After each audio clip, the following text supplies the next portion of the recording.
Buongiorno a tutte e tutti. Good morning to everybody. Today we had decided that Lorenzo Lazzarini should have a chair the morning, but he's not. He's rather ill, so I am chairing at his place. Yesterday I was introducing our foreigner visitors to the Italian public. Maybe today it is the case, I don't know. Our foreigner followers, could you follow the debate or the presentation in Italian yesterday or not at all? Yes. Well, today we have a little change of order of the interventions.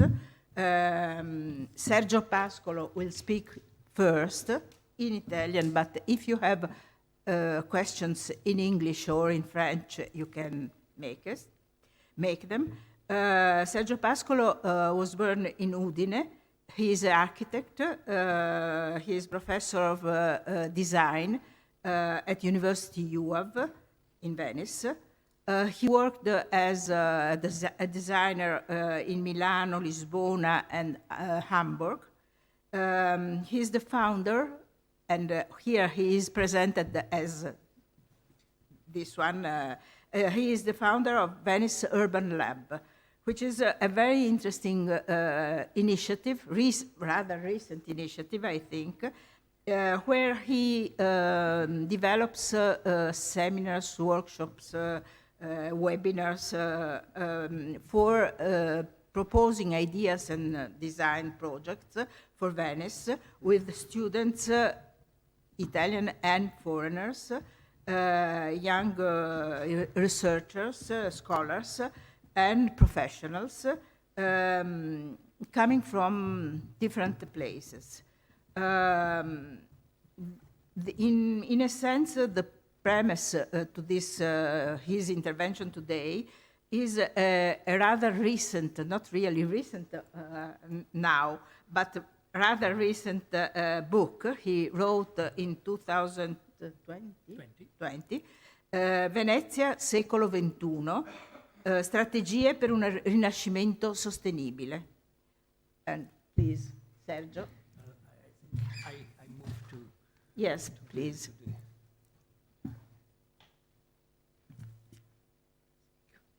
Okay. Yes. So good morning. Thank you, Donatella. Good morning, everybody. I think I prepare some slides in English. So as Donatella said, for the debate, we go further in Italian. I hope it's possible to understand from everybody, and we also with the help of short slide in English. Allora, buongiorno a tutti, grazie Donatella della presentazione, grazie soprattutto dell'organizzazione di questo importantissimo convegno. Già la giornata di ieri è stata veramente straordinaria per interesse e speriamo anche per il deposito di nuove fondamenta, cosa in cui crediamo tutti e siamo qua per quello.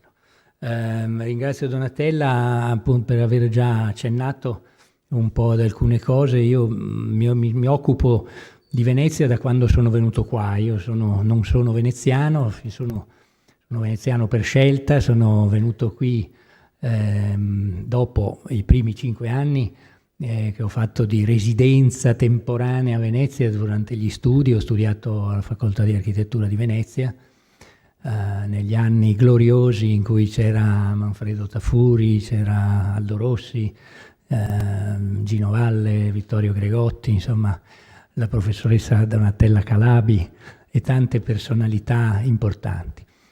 Poi ho fatto un po' di giri per il mondo, soprattutto per l'Europa, e mi sono trasferito qua nel 2016. Nel 2006, quindi sono qui da una quindicina d'anni. Ho sempre lavorato all'IUAV in laboratori di progettazione e con tutta una serie di ragionamenti un po' a tutto campo, come diceva ieri Donatella.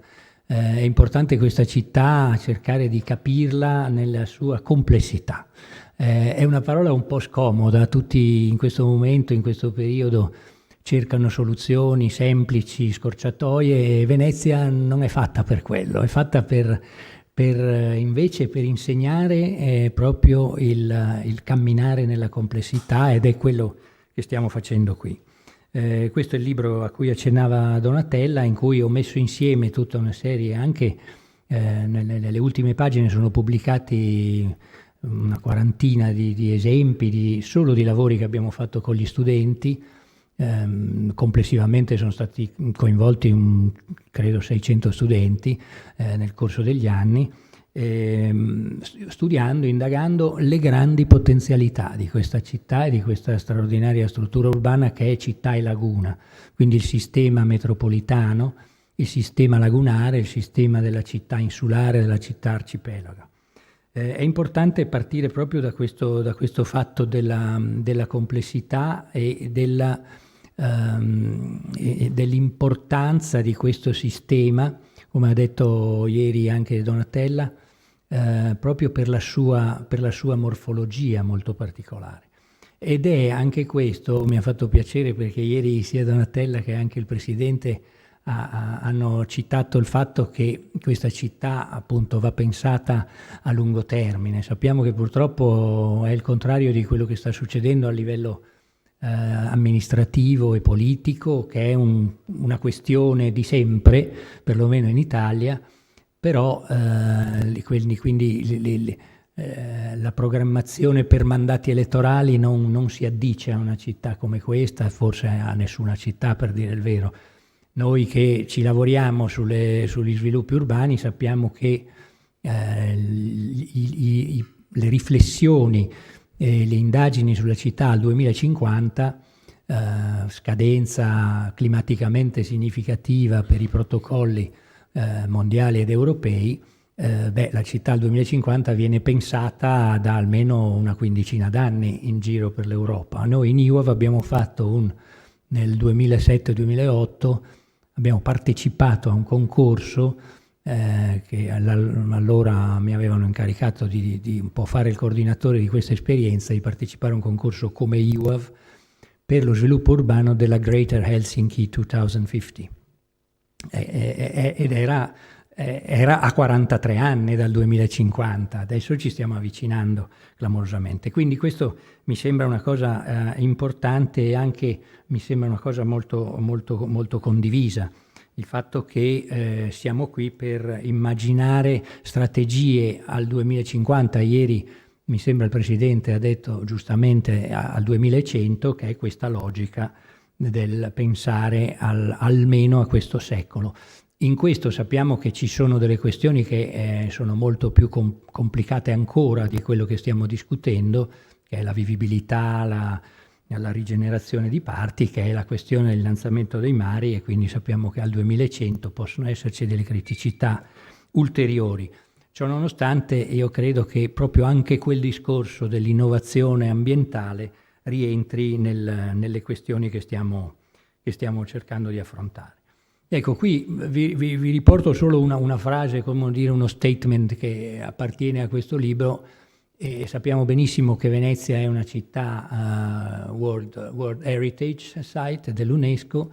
Ecco, io credo che un cambio di paradigma importante sarebbe, di cui mi sembra stiamo parlando, sarebbe proprio questo, cioè in realtà Venezia naturalmente deve rimanere tale per i suoi monumenti, per la sua arte, per le sue opere architettoniche e artistiche, ma forse l'aggiunta di un nuovo paradigma dovrebbe essere proprio che Venezia dovrebbe essere considerata patrimonio mondiale dell'umanità come modello di equilibrio, e come modello di equilibrio tra naturale e artificiale. Ne è un esempio straordinario.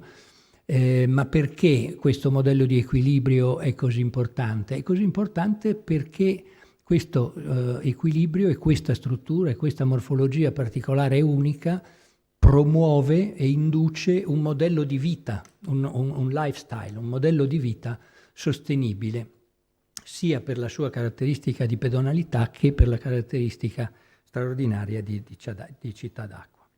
Naturalmente i discorsi che stiamo facendo appunto da molto tempo sono molto in contrasto con quello che sta succedendo. Credo che il weekend che abbiamo appena trascorso sia abbastanza illuminante per capire che non solo non si sta andando in quella direzione, ma si sta andando nella direzione contraria, e questa direzione contraria che abbiamo già conosciuto prima della pandemia. Nel 2019 pensavamo che si fosse già arrivati, insomma, a delle condizioni limite. Stiamo vedendo che in questa strana post-pandemia, che non capisco che livello di euforia nevrotica stia percorrendo, la situazione sta peggiorando ulteriormente, al punto tale che non certo io, ma anche molti osservatori e commentatori in questi giorni hanno anche sollevato la questione della sicurezza, perché a questo punto non siamo oltre la questione dell'invivibilità, stiamo andando in una situazione di sicurezza. Intanto l'invivibilità non è più, come dire, un leggero disagio, ma è anche fisica, ma in più si sta avvicinando a una questione di sicurezza molto grave. Quindi tutto questo per dire e sottolineare che questa città ha bisogno, naturalmente ha bisogno di una governance che auspicabilmente condivida queste preoccupazioni. In questo momento non sembra che sia il caso, ma speriamo anche con queste iniziative autorevoli come questa di Donatella e di questa autorevolissima sede che ci ospita, speriamo appunto di fare impatto con il movimento delle idee e con il coinvolgimento della cittadinanza in questo movimento di idee. Il ragionamento, che naturalmente nella consapevolezza che abbiamo delle armi un po' fragili rispetto alla potenza della slide precedente e di quello che sta dietro alla slide precedente, però bisogna agire in tutti i modi, nonostante la consapevolezza di questa fragilità, con nuove forme di pensiero. Quindi, a proposito di complessità, credo, anche quello che abbiamo sentito ieri mi sembra che lo confermi, che l'unica strada possibile sia quella di muoversi su sistemi molteplici. Quindi Venezia può essere driver naturalmente di sostenibilità, adesso se ne sta facendo anche un abuso di questo termine, come sappiamo, deve essere driver di sostenibilità vera e quindi, a proposito di innalzamento del mare, il Mose, il dopo Mose, ma non solo questo, di pulizia delle acque, delle alghe, l'uso delle alghe, l'energia, mille cose, quindi driver di innovazione, in particolare di innovazione ambientale. Si sta parlando adesso, quando io ho chiuso il libro non se ne parlava affatto, di città campus. Adesso diciamo è diventato un tema anche questo quasi forse un po' sovradimensionato, ma sicuramente questa città ha la vocazione di essere una città della formazione universitaria, poi vedremo anche con che modalità e con quali declinazioni. Naturalmente ieri Donatella l'ha sottolineato molto, molto fortemente, giustamente, è la città artigiana, è una città che parla ancora di una manualità che è una manualità di eccellenza, è una manualità che è coniugata con un sapere altissimo e anche certe volte molto specializzato. Ieri Donatella ricordava il terrazzo alla veneziana, gli intonaci, ma non solo. Ci sono molte lavorazioni artigiane preziosissime che devono essere la parte, il cuore, il motore anche economico. Poi sentiremo da Massimo Wrangli se questa economicità plurima può essere sensata o no. Naturalmente deve essere una città-porto. Sulla città-porto, tra le altre, anche qui mi sembra che ci sia qualcosa che si sta muovendo, ci sono dibattiti da fare. Noi come Venice Urban Lab faremo un incontro, un dialogo tra 2 settimane a cui poi sarete tutti invitati se avrete voglia, ma la città-porto, la città dopo le grandi navi, la città della croceristica adattata alla laguna e non il contrario, deve essere sicuramente, come è stato nei precedenti 1000 anni, uno dei punti fondamentali anche dell'economia di questa città, nel momento in cui però questa portualità interagisce con la città anche dal punto di vista fisico. Uno dei progetti, degli appunti che ci siamo sempre fatti è quello proprio, io ho lavorato molto sul porto, sulla marittima, il fatto che il porto, una volta tolta la dimensione aeroportuale, quindi con cancelli, barriere, eccetera, eccetera, può essere una parte di città. Insomma, non va dimenticato che il porto era San Marco e quindi adesso possiamo immaginare che il porto torni a essere per barche di dimensioni accettabili, come quelle che anche fermano in riva degli Schiavoni, in riva dei Sette Martiri, di quelle dimensioni lì potranno fermarsi alla marittima, ma quella marittima a quel punto potrebbe essere una parte di città. E poi alla fine la città dell'arte e della cultura ovviamente è un driver fondamentale che deve essere mantenuto, anche potenziato, soprattutto anche allargandolo alla cultura urbana, perché questo, ho messo anche la parola Baukultur, perché secondo un incontro avvenuto a Davos nel 2018, nel quale si è deciso di utilizzare questa parola Baukultur, che niente altro vuol dire che cultura architettonica, cultura del costruito, cultura dello spazio di vita dell'uomo, anche su questo credo che la vocazione di questa città sia abbastanza chiara.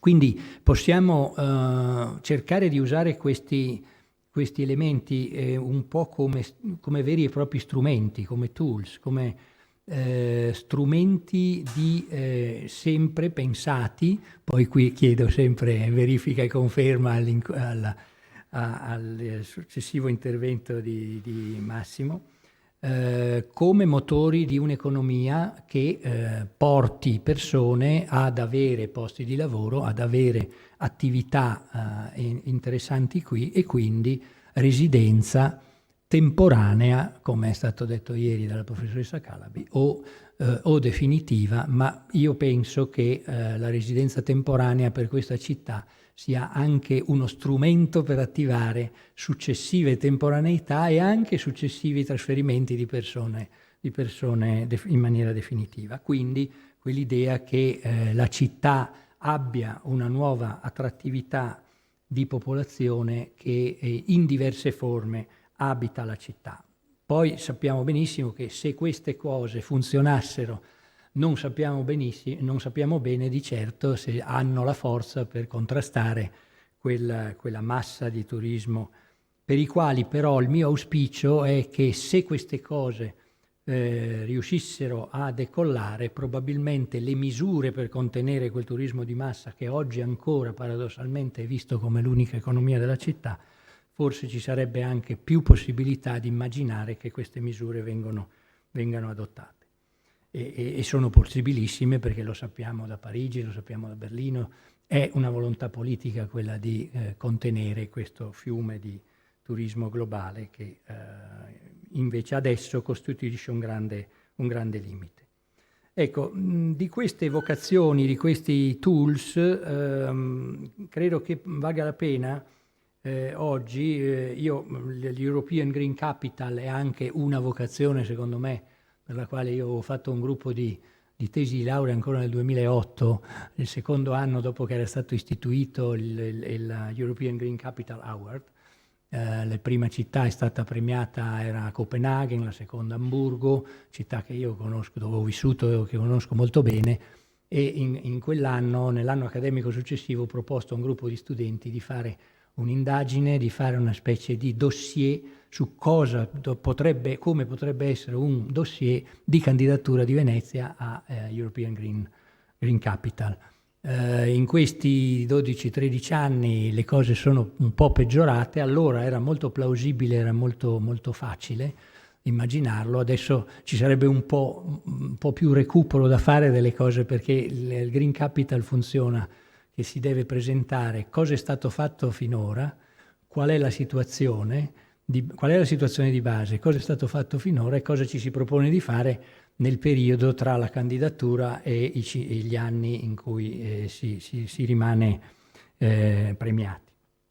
E quindi il cosa è stato fatto finora adesso sarebbe un po' più complicato, quindi ci sarebbe un po' più da lavorare. Ma focalizzandosi adesso sugli ultimi tre, la città appunto dell'arte e dell'artigianato, la città che io qui come strumento ho definito la Learning City, adesso vediamo anche perché, più che la città campus, e la città simbolo della resilienza.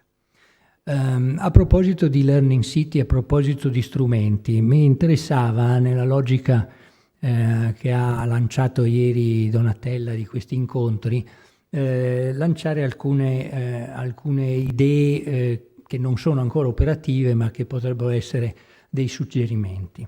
Quando si parla di città campus e quando di che cosa si parla e perché propongo di parlare di Learning City?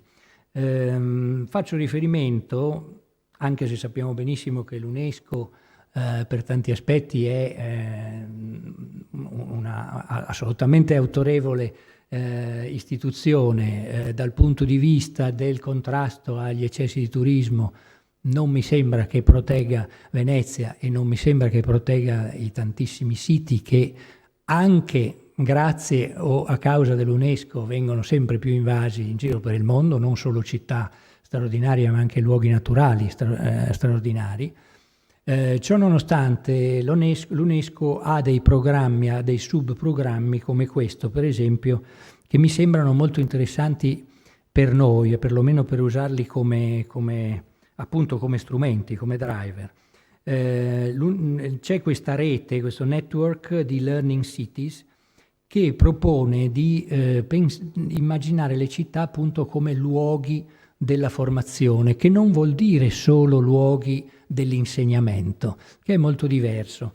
E io credo che per Venezia sia naturalmente fondamentale, io credo anche, sono stato qualche giorno fa, oltre che ho seguito insomma tutto lo sviluppo del grande progetto di raddoppio degli studenti universitari da 30 a 60 mila, sia da parte di Ca' Foscari, la rettrice di Ca' Foscari ne ha parlato più volte, il rettore dell'IUAV ne ha parlato la settimana scorsa in una sua relazione di bilancio del suo primo anno di comando dell'IUAV.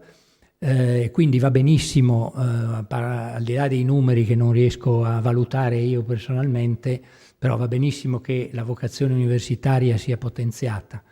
E io credo che sia molto importante integrare nei ragionamenti sulla città anche questa nozione, perché la città, la Learning City ha delle declinazioni diverse che riguardano, innanzitutto appunto la vita di tutti i cittadini, non solo di una fase della vita. Credo, come nei programmi delle Learning City Network si fa riferimento, credo che la società contemporanea sia la società della conoscenza, su questo non mi sembra che non ci siano dubbi, e questa società della conoscenza ha bisogno di trasmissione del sapere, che è una delle parole chiave già dell'introduzione di Donatella di ieri.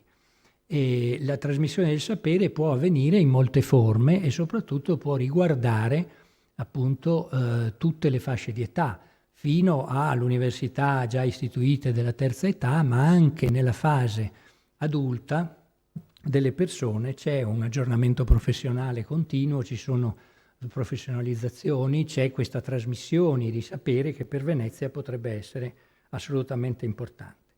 Per esempio, solo una notazione, dal 2015 ci sono 5 città che si sono aggiunte a questo grande network mondiale, che sono Torino, Fermo, Palermo, Lucca e Trieste pochissimo tempo fa.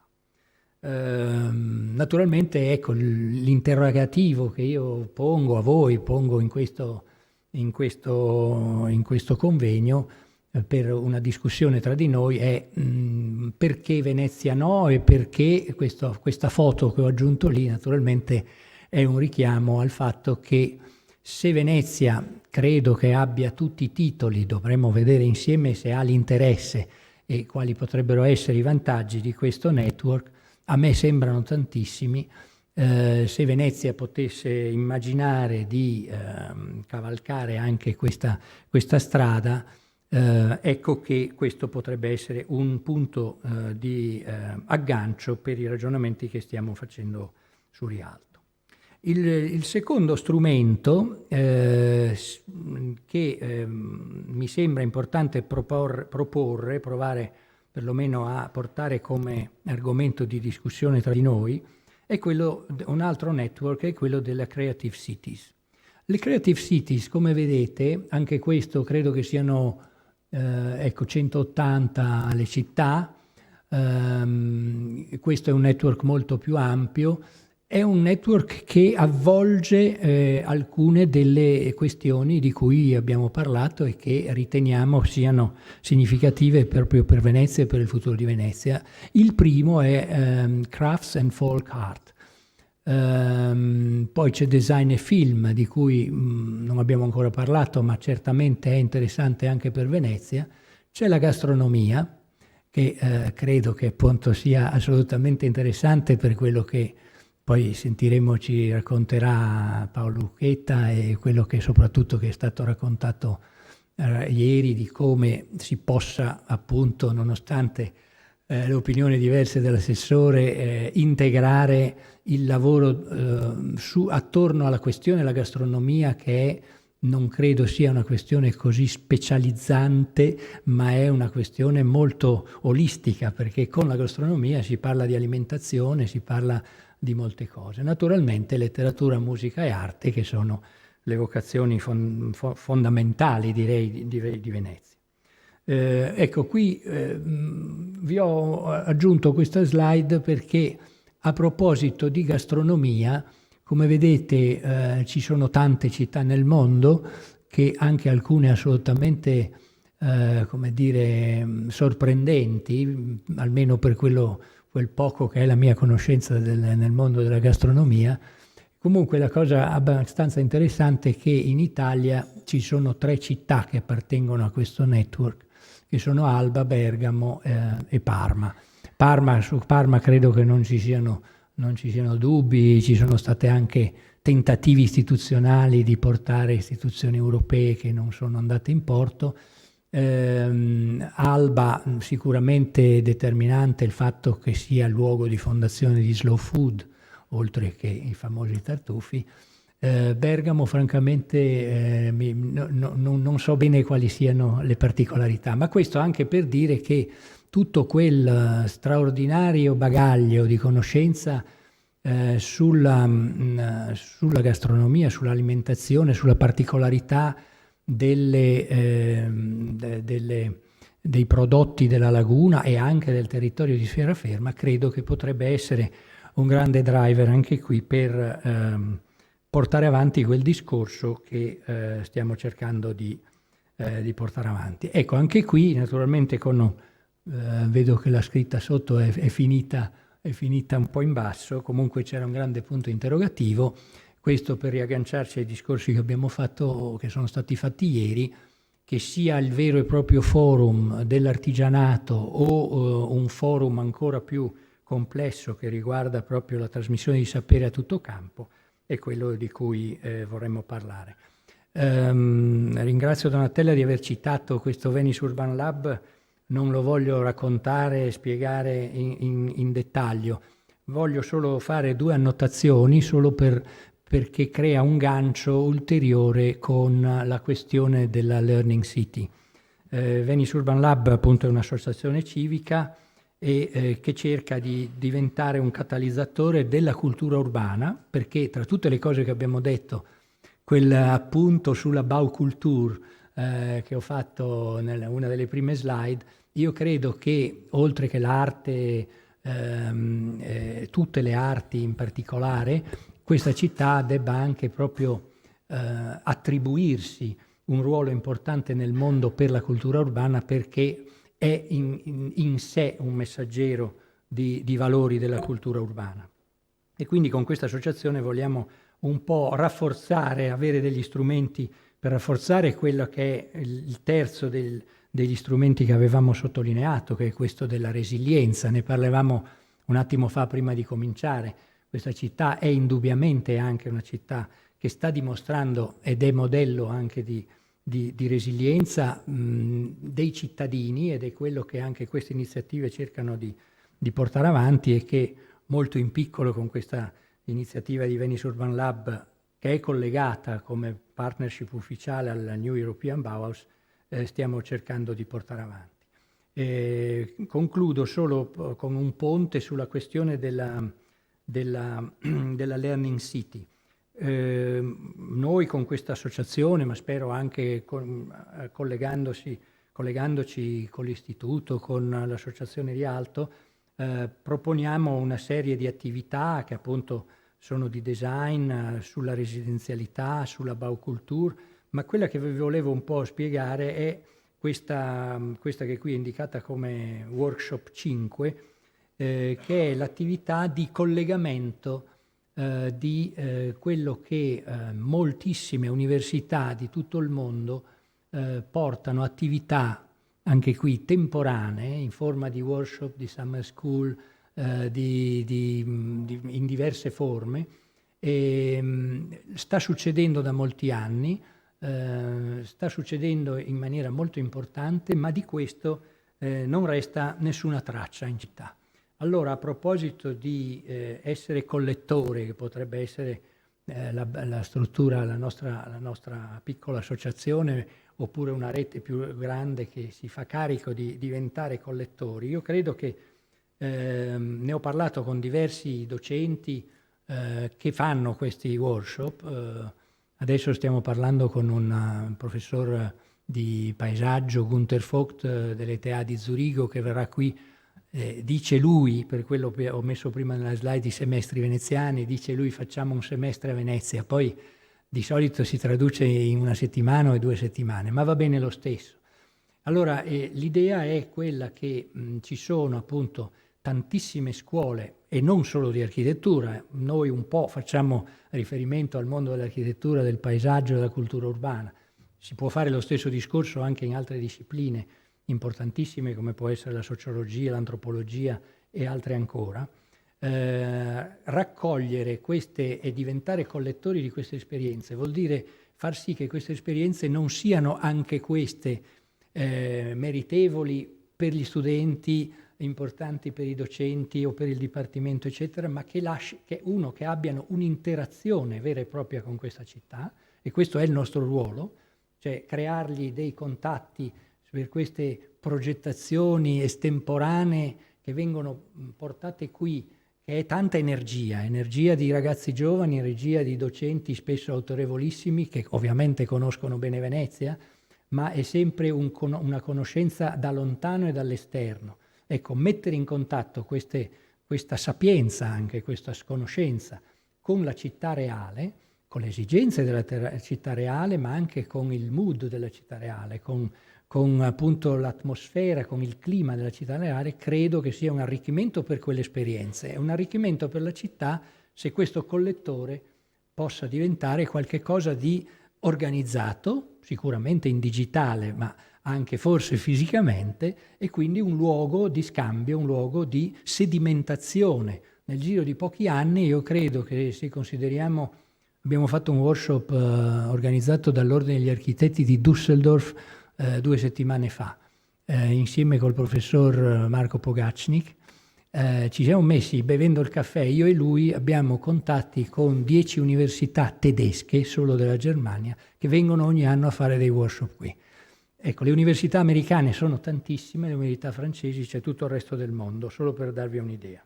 E quindi questo supporto potrebbe essere un driver abbastanza importante e forse in qualche modo il primo nucleo per la costituzione di quello che anche nel mio libro avevo chiamato il rinascimento sostenibile. Ecco, io credo che con queste considerazioni finirei con questa domanda.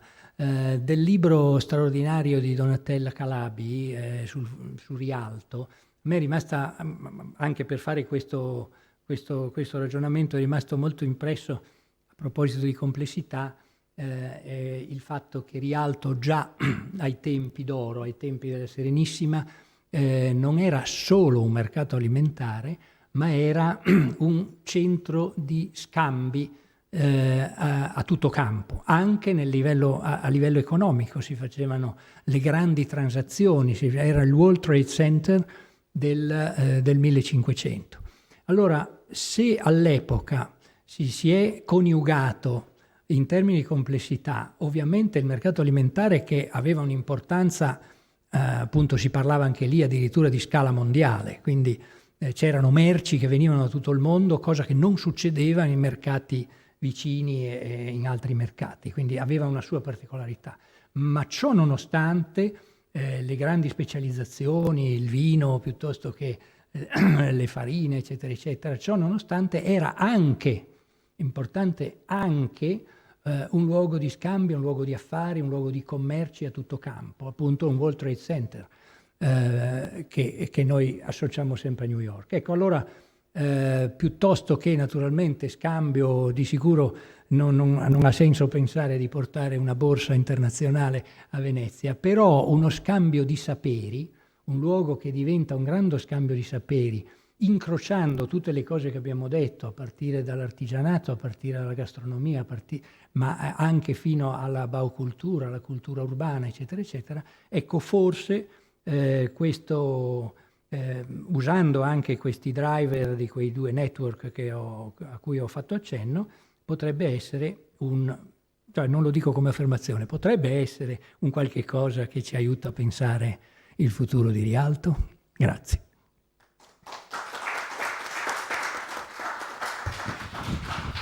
Grazie moltissimo.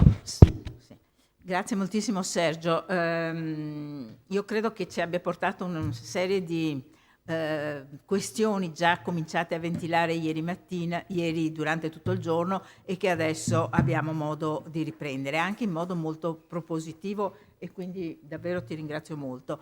Volevo solo in questa direzione richiamare due aspetti che mi sembrano fondamentali. Uno, il piccolo richiamo che hai fatto alla vostra esperienza sulla Great Helsinki, nel senso che mi permette questo di ricordarvi, non tutti l'hanno colto probabilmente, alcuni tra l'altro non erano presenti nel saluto introduttivo del Presidente dell'Istituto Veneto, l'idea che lui sta portando avanti con molta ostinazione, nel senso che sta cercando finanziamenti per questo e spero che ci riesca, di voler lanciare un concorso internazionale, una call internazionale che potrebbe chiamarsi Great Venice, non lo so.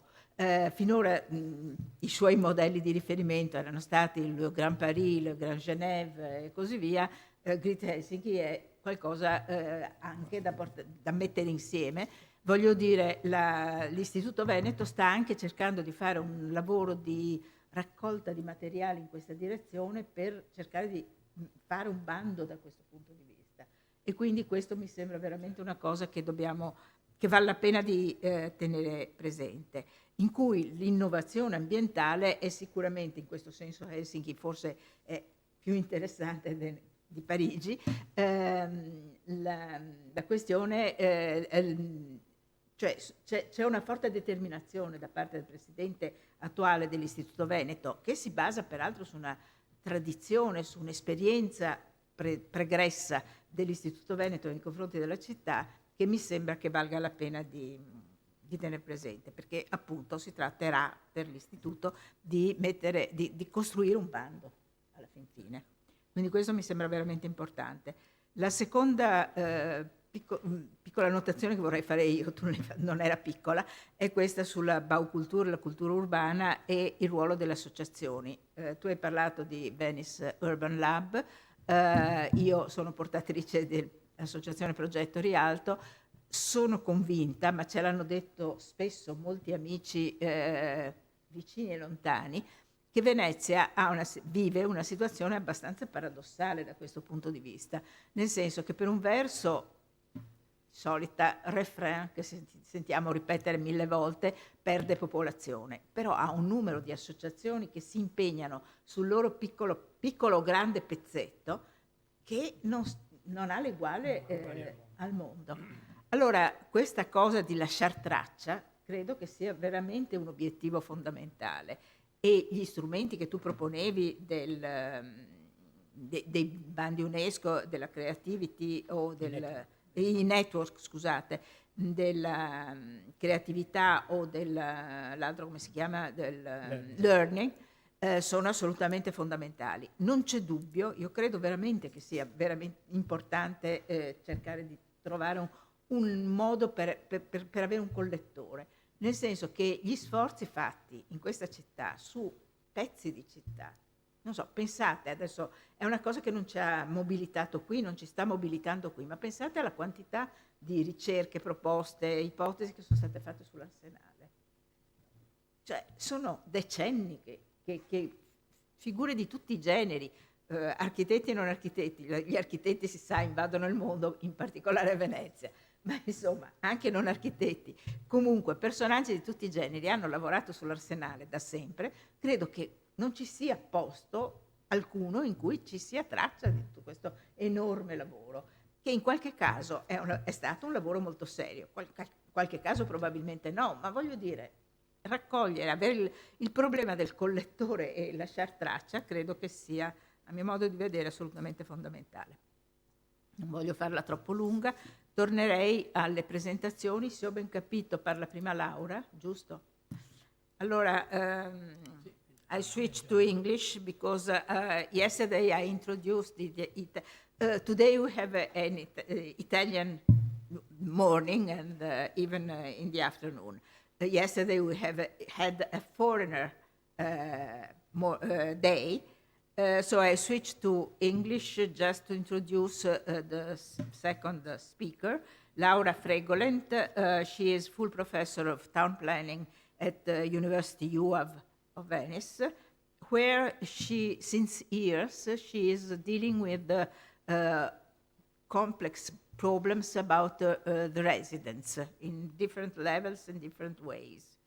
Now, for the aspect that we are dealing with today, she will present and develop, I think, a very important work for us, for instance, for the Associazione Progetto Rialto and not only, that she developed particularly last year with her students on a kind of mapping of some districts in Venice, some sestieri, particularly the sestiere di San Polo and particularly the island of Rialto. A recent mapping. So how is the situation now in this kind of area that is for us so important? Laura, please. Grazie a Donatella Calabi e grazie al Comitato Scientifico di questo convegno per avermi invitato e per darmi la possibilità anche di interagire e di confrontarmi sulle questioni che riguardano Venezia. Come diceva giustamente la professoressa Calabi, mi sto occupando sia nelle mie attività di ricerca che nell'attività didattica di questa città intesa nella sua dimensione amministrativa, quindi mi occupo anche un po' della città di terraferma, ma sicuramente in questi anni ho lavorato moltissimo sull'isola, sulle isole che compongono la città lagunare. Il tema del commercio è un tema sul quale appunto concentro la mia attenzione con il lavoro che faccio con i miei studenti di mappatura. Il lavoro di mappatura è un lavoro non solo di restituzione di quella che è la quantità delle cose che stanno all'interno della città, all'interno dei contesti che andiamo ad individuare e a studiare, ma è uno strumento molto potente perché ci consente intanto di spazializzare raccontare un numero e vedere dove quei numeri si concentrano, dove stanno, sono due cose molto diverse. E attraverso questo lavoro, che forse in un'epoca di big data può sembrare un po' desueto, in realtà è uno strumento che io ritengo fondamentale insegnare agli studenti, perché c'è un'interazione diretta con la città. C'è un'interazione diretta con la città nel suo tessuto fisico, nel suo tessuto commerciale, economico, quindi con i cittadini, con i portatori, con i diversi portatori di interesse che stanno sui luoghi. Il commercio è quindi, dal mio punto di vista, una lente molto potente delle trasformazioni che questa città sta subendo. È un modo di guardare a quello che sta succedendo. C'è un convitato di pietra che è il turismo. Il turismo ha un peso enorme nella trasformazione delle attività commerciali, non solo dell'area realtina, ma della città nel suo complesso. Quindi usare il commercio è guardare attraverso una lente molto particolare. Il commercio è attività economica, il commercio è costruzione di spazio pubblico. Noi lo viviamo in questa città, quanto importante siano le attività commerciali all'interno di un campo, ad esempio, no? Di come costruiscono il nostro stare pubblico all'interno di un campo, anche ovviamente di quali sono gli impatti negativi che l'eccesso, come dire, lo abbiamo vissuto nella stagione dell'aumento del plateatico a dismisura, no? Che ancora è in atto, no? Allora, in alcune porzioni della città questo non rende la vita dei residenti o della popolazione più stabile meno particolarmente problematica, in alcuni contesti moltissimo, no? E questo, ecco, quindi il commercio è una leva importantissima di lettura, è una leva di costruzione di spazio pubblico, è un'attività economica importante. Guardo Donatella Calabi e penso alla storia e penso a come il commercio ha costruito questa città, no? In una dimensione molto locale, ma anche nella costruzione di reti assolutamente lunga. Ora, in tutto questo, lo dico, le trasformazioni della città sono una banalità, se vogliamo, ma insomma le trasformazioni sono inevitabili, sono anche auspicabili all'interno di una città, ma come giustamente diceva chi mi ha preceduto, devono essere governate. Bisogna avere un progetto perché allora attraverso il progetto, e già con il progetto non è facilissimo riuscire a tenere tutto sotto controllo, ma insomma attraverso un progetto noi, come dire, riusciamo a controllare un po' di più quello che sta avvenendo. Giustamente Donatella Calabi diceva che io guardo molto alla parte residenziale, guardo diciamo alla popolazione stabile. Le cose che ci ha fatto vedere Sergio Pascolo sono molto interessanti. Insegno all'università, quindi non posso negare l'importanza e il ruolo che gli studenti possono avere all'interno di una città, soprattutto di una città storica, che è una città che perde abitanti, che si depopola, che invecchia. Dopodiché le politiche per uso questo termine, per i residenti non possono essere trascurate, no? Sono, io credo, un po' diverse, sono politiche che richiedono, più che diverse, richiedono un punto di vista diverso, ma anche qui torno alla dimensione del progetto, no? Cioè noi viviamo in una città che è una città molto di transito, per turismo, per lavoro, per studio, no? Di popolazioni che vivono in maniera più o meno stabile, in maniera diversa, ma l'osservazione anche sulla popolazione che invece è assolutamente stabile è fondamentale, no? Ora, che cosa è in atto? È in atto un fenomeno di sostituzione di attività, lo dicevo prima, in nome di una domanda turistica molto pressante. Anche questo l'avete detto ieri, lo abbiamo sentito anche questa mattina. Non è un fenomeno né nuovo né un fenomeno che riguarda solo Venezia. Le città europee, i centri storici italiani e europei sono attraversati da questa economia potente e anche dalla pressione conseguente che è generata dall'economia del turismo, con tutti anche i vantaggi che questa comporta. Non dimentichiamo che ci sono anche dei grossissimi vantaggi da questo punto, cioè importanti dal punto di vista economico, ma ecco è un qualcosa che non caratterizza solo Venezia. Sicuramente io penso che nel caso di Venezia la cifra diversa è l'intensità dei fenomeni.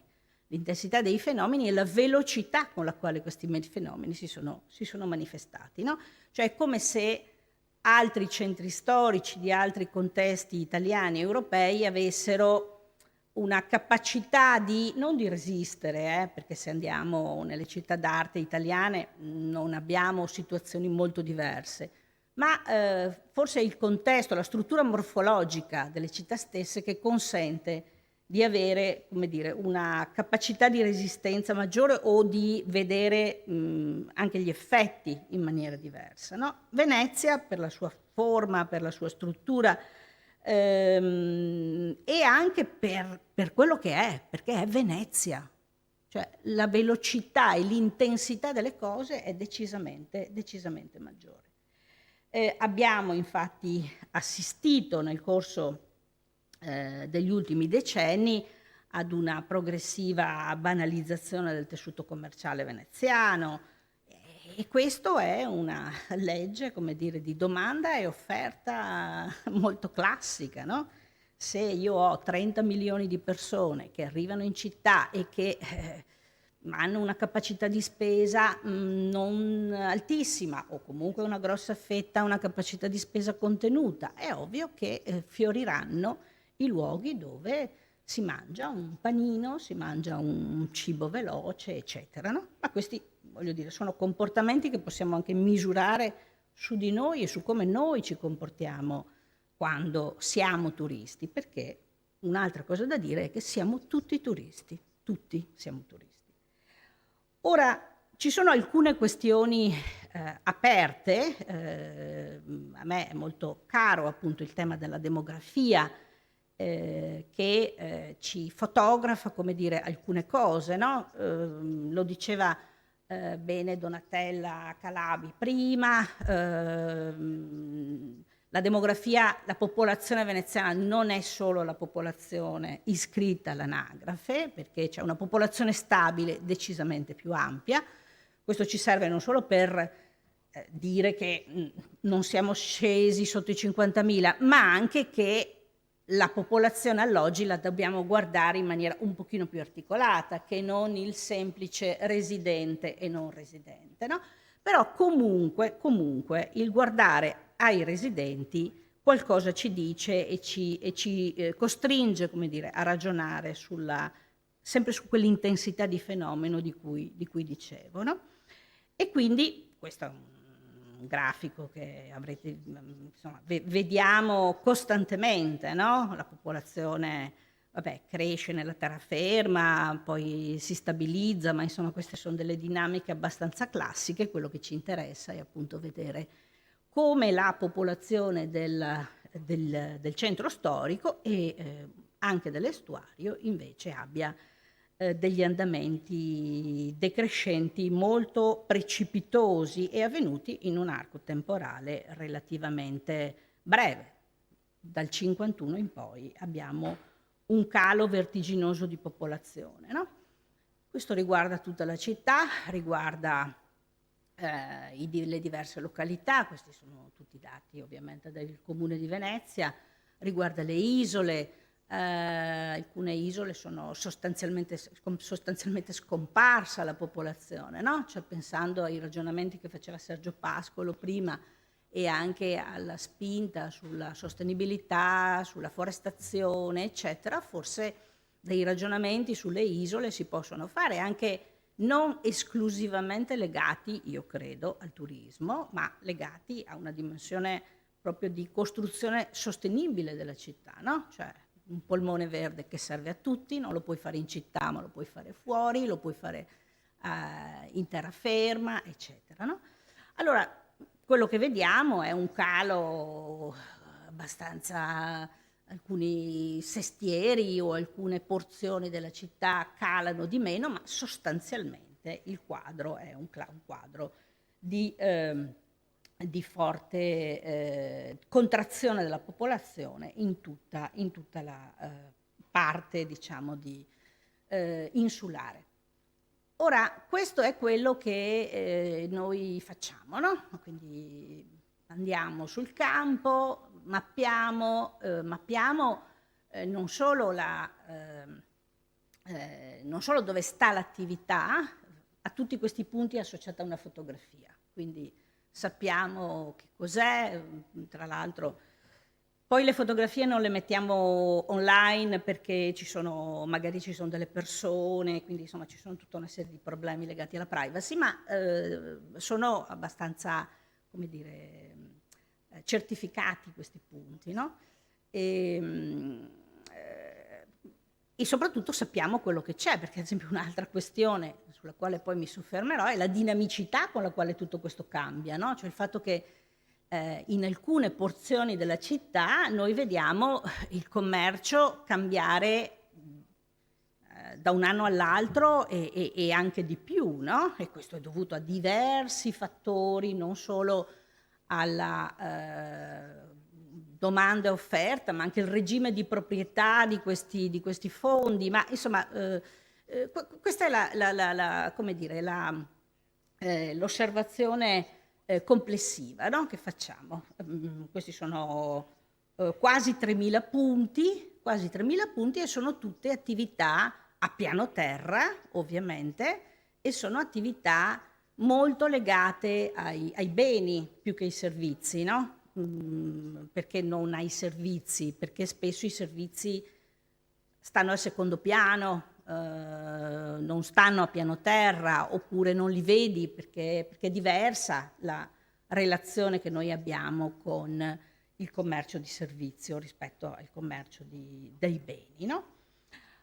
Se andiamo a guardare un po' di numeri, ovviamente ci sono dei punti, anche un certo numero, che è difficile trovare l'informazione per questioni diverse, ma insomma diciamo sul grande numero questo è quello che noi vediamo, con una crescita avvenuta nel corso degli anni molto intensa, e questo ce lo dice anche il numero di licenze che vengono rilasciate nel settore, che è quella proprio del settore alimentare, del food nel suo complesso, no? Cioè, stiamo parlando di ristoranti, di bar, i baccari, il cibo veloce, la pizzeria al taglio, le pizzerie, cioè tutto quello che è cibo ha avuto una impennata notevole, copre una grossa fetta di quello che è l'ammontare complessivo delle attività commerciali e soprattutto e se guardiamo le licenze non sono scorporate per porzioni di città, o comunque sono dati insomma non sempre facilmente trovabili, ma vediamo appunto questa impennata di questa crescita, più che un'impennata, questa crescita di domande per aprire nuove strutture di vendita, che però sono sempre molto legate al food. Sicuramente un asset fondamentale, se pensiamo al mercato di Rialto e alla potenzialità che potrebbe avere in quel senso,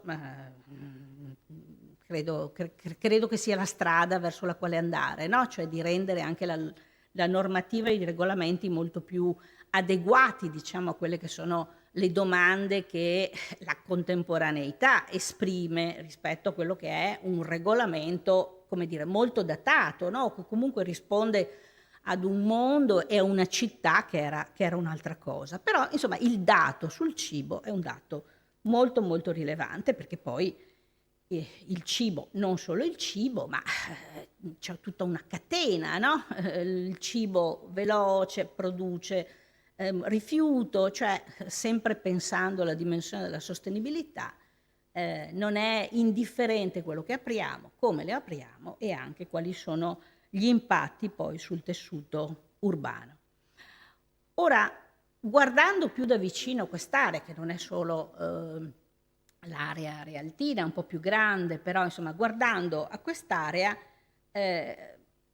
contiamo, allora qui ci sono oltre 300 attività commerciali, sono principalmente utilizzate, ovviamente questa è una rilevazione che è stata fatta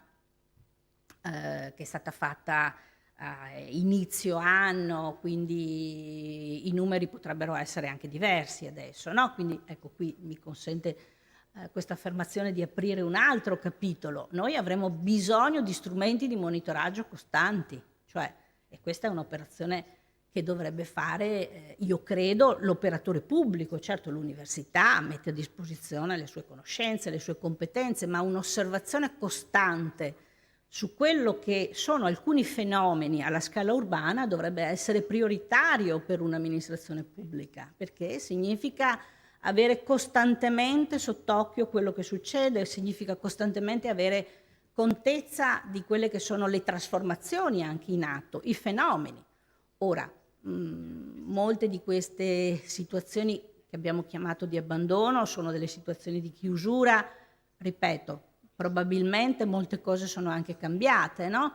La pandemia ha impattato moltissimo sul settore del commercio in maniera veramente molto pesante, quindi anche l'apertura, come sappiamo, nei confronti di una tolleranza maggiore del plateatico è stata legata anche a quello, no? Però adesso le condizioni sono oggettivamente cambiate. Non so se l'assessore, so che è stato qui ieri, io purtroppo non ho potuto sentirlo, non so se ha fatto riferimento anche a questo. Non è tutto il sestiere di San Polo, ma insomma siamo sempre nell'area di San Polo, nell'area realtina. Se vogliamo, questa è una lettura molto soggettiva, no? Però questo negozio è più per turisti, per residenti o ha un uso misto, no? E una cosa che abbiamo osservato nella mappatura, nell'evoluzione negli anni è che l'uso misto diventa preponderante, no? Cioè i negozi veramente per residenti sono sempre meno, ma anche qui c'è da dire una cosa rispetto all'interazione turismo-residenza, che in molti casi il turismo contribuisce a tenere in vita i negozi dei residenti. Quindi anche questo è un fenomeno, il turismo, ripeto, è un'economia veramente potente e importante per questa città, no? Quindi quello che genera impatti, come dire, ulteriori e negativi è sicuramente la dimensione, l'eccessivo numero, no? La pressione, ma poi, e su questo appunto si potrebbe, credo, lavorare moltissimo, no? Fenomeno questo che qui ho messo l'altro pezzo diciamo tra San Polo e Santa Croce verso Campo San Giacomo dell'Orio, che è una zona molto abitata, tuttora molto abitata, molto residenziale, però anche qui la presenza, come dire, dell'attività mista, dell'attività che diventa il negozio, che diventa a servizio di una popolazione anche in transito, è sempre più alta. E questo lo vediamo anche attraverso i prodotti che vengono venduti, no? Da questo punto di vista il mercato di Rialto è anche nella sua tragicità, se mi consentite la parola, molto evidente, no? La vendita sempre più di prodotti conservati anziché il prodotto fresco, cioè dà la dimensione di un mercato che si è totalmente snaturato rispetto a quella che era la sua vocazione principale, no? Poi che cosa facciamo? Ovviamente, quello che vi dicevo prima, no? Fotografiamo il negozio, ma ne mappiamo le differenze, no? Di quanti negozi, appunto quello che vi facevo vedere prima, no? C'è un alimentare preponderante, c'è una presenza molto alta di tutto un settore legato al food, ma ci sono anche altre attività che ovviamente sono presenti nell'area e che articolano quella che è l'offerta complessiva. Abbiamo guardato anche da vicino il mercato di Rialto, su questo Donatella Calabi ci ha aiutato moltissimo e non solo lei.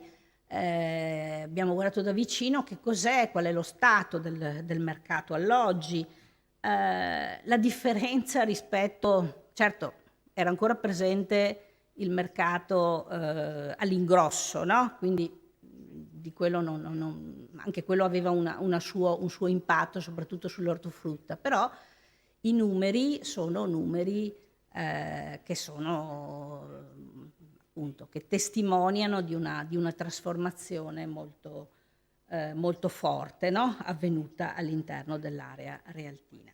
Parlavo di dinamicità del cambiamento. Allora, questi lavori di mappatura, questi lavori di osservazione sul campo consentono poi in maniera diacronica appunto di guardare che cosa succede, no? Qui abbiamo anche la fortuna di avere delle foto della fine degli anni 90 e di vedere che cos'è che permane, no? Il riferimento prima al fatto che il regime di proprietà incide moltissimo sulla sopravvivenza di alcuni negozi storici rispetto ad altri e invece dell'estrema velocità di cambiamento di altri, no? E Strada Nuova da questo punto di vista, però insomma anche Rialto non scherza, però insomma un pochino meno, Strada Nuova è un caso decisamente esemplare, no? E lo strumento appunto della rappresentazione fotografica da questo punto di vista ci aiuta moltissimo, ma la dinamicità del cambiamento la vediamo anche nella fioritura di relativamente nuove, adesso sappiamo che qui c'è un blocco sugli ATM che beh, insomma, questa città è una città che ha un valore estetico altissimo ed è un valore.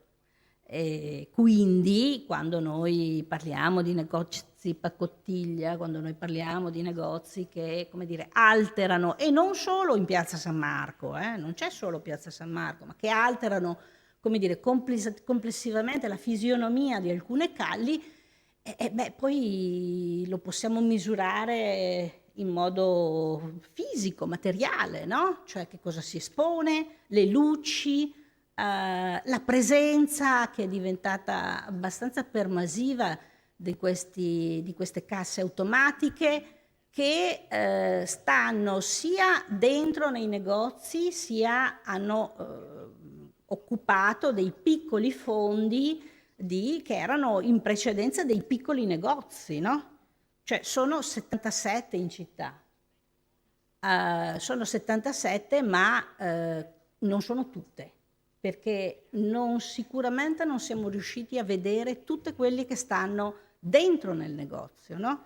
Perché non sempre sono evidentissime, oppure i negozi erano chiusi, quindi sono decisamente molte di più. Concentrate, come vedete, ci sono alcune porzioni meno significative, però sono un numero enorme, no? Infatti sono totalmente pervasive. Una cosa che colpisce rispetto alla dinamicità di questo settore e anche al peso importante del turismo sono state le chiusure, sono stati gli abbandoni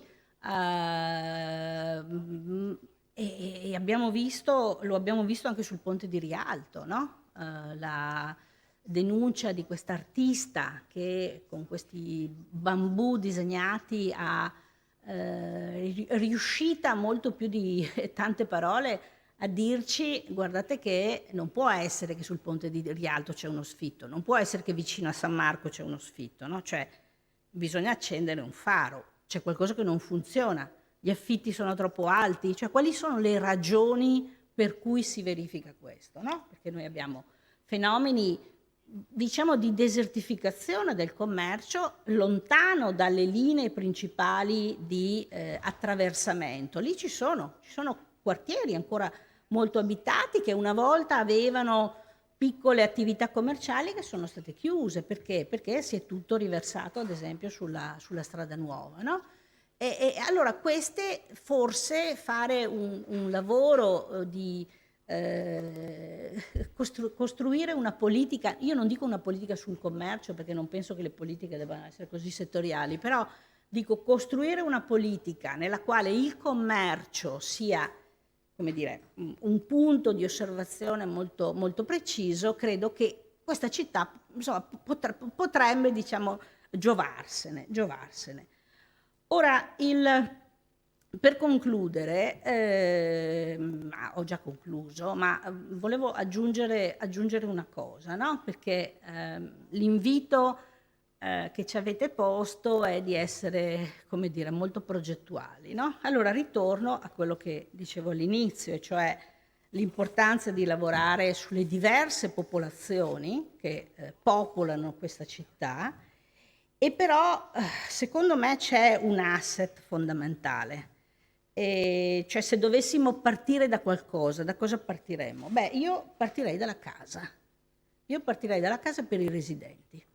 Cioè, una politica abitativa che sia una politica abitativa che si occupa degli studenti, dei lavoratori temporanei, che si occupa di tutte, come dire, le popolazioni che abitano questa città, ma senza perdere di vista l'importanza di una politica forte sulla residenzialità o comunque sull'abitare stabile. Ecco, se residenzialità è una parola un po' spuria, ecco, sull'abitare stabile. Questo io credo dovrebbe essere, e per una popolazione che è appunto molto articolata e varia. Ecco, io credo che questo dovrebbe, se dovessi dare un'indicazione, darei questa. Grazie.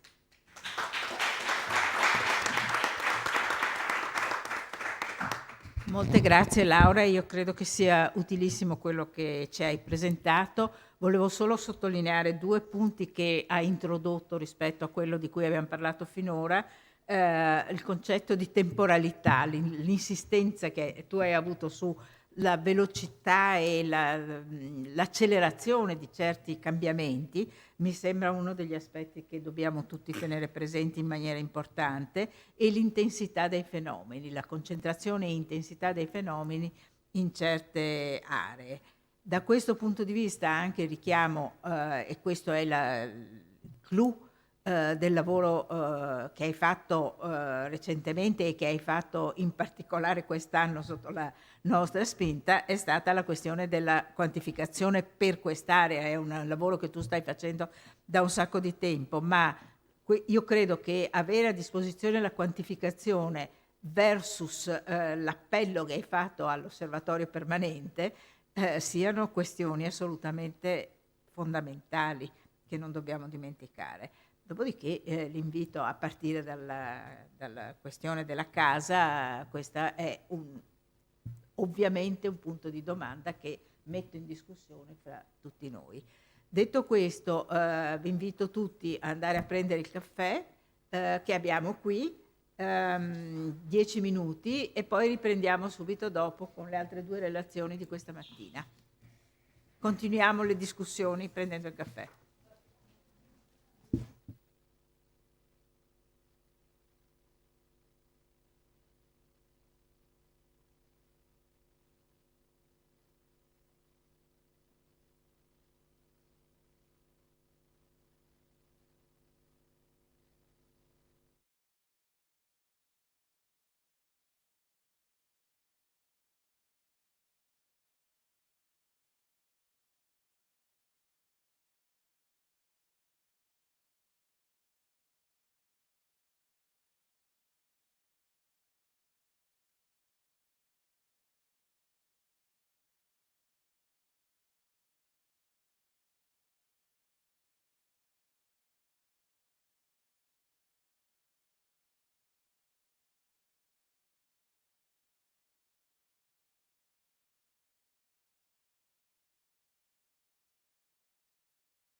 Sì, sì, sì.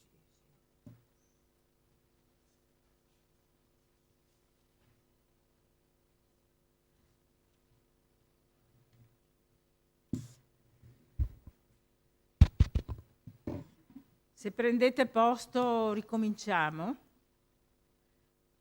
aggiungendo piccoli tasselli a tasselli precedenti e anche con scale di intervento, scale di osservazione, di punti di osservazione differenziati, ma appunto sono piccole tesserine che stiamo aggiungendo al nostro mosaico.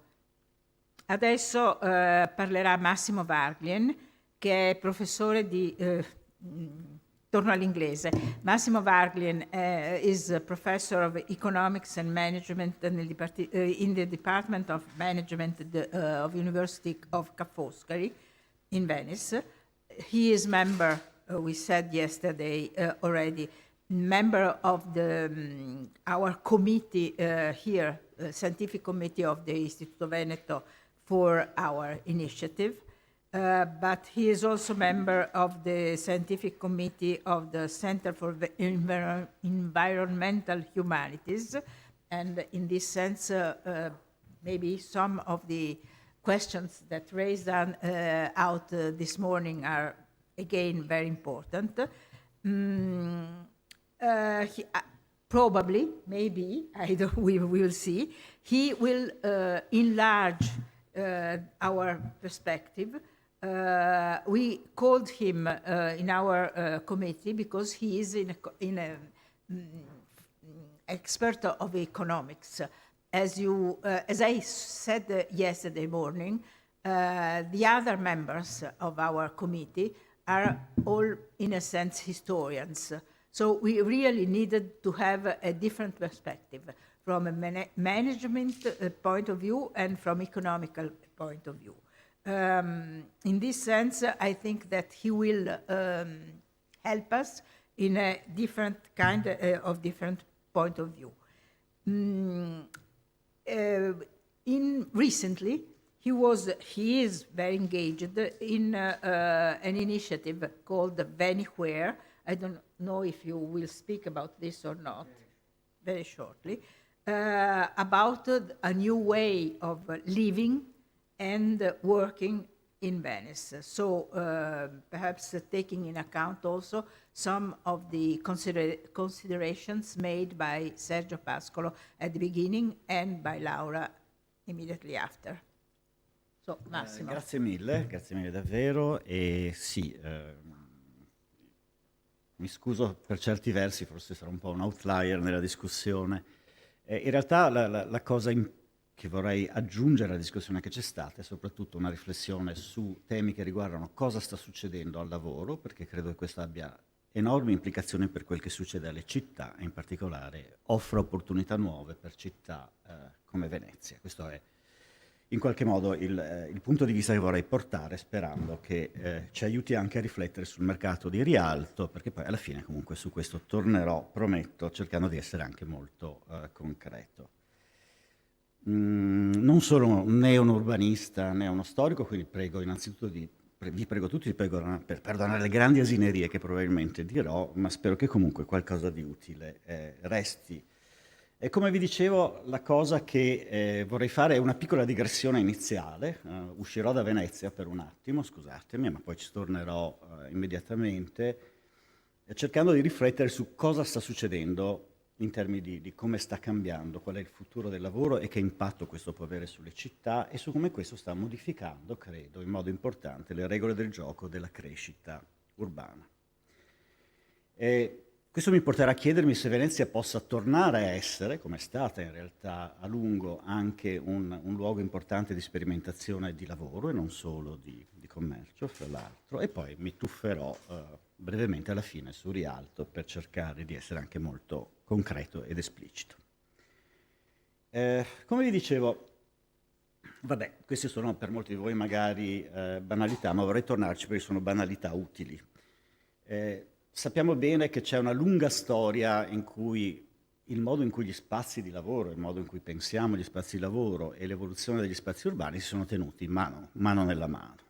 e hanno dato una parte importante della forma delle città e del nostro modo di abitarle. In particolare, cosa è successo? Sappiamo che con l'industrialismo è avvenuta una cosa molto importante agli spazi di lavoro, questo è un po' il punto di partenza della mia riflessione, cioè una crescente separazione in qualche modo degli spazi e dei tempi di lavoro rispetto agli altri spazi di vita quotidiana. Questo è un fenomeno ben noto che ha avuto una serie enorme di implicazioni per la nostra vita. Uno di questi è il dilagare, il diventare centrale del fenomeno del commuting, dello spostarsi del pendolarismo, che ha poi dato un'importante forma alle nostre città. Ovviamente Venezia non è una città di metro, ma anche Venezia, che pure è una città così speciale, ha ovviamente vissuto in modo importante fenomeni come è cambiato il rapporto fra la città, l'entroterra, il pendolarismo. Insomma, non tornerò su questo perché non è il tema, ma chiaramente sappiamo che le città sono state dominate da questa separazione fisica, geografica e mentale di lavoro, di spazi di lavoro e spazi di vita. Non solo, ma altre forme di segregazione sono state molto importanti nel segnare l'evoluzione di come lavoriamo.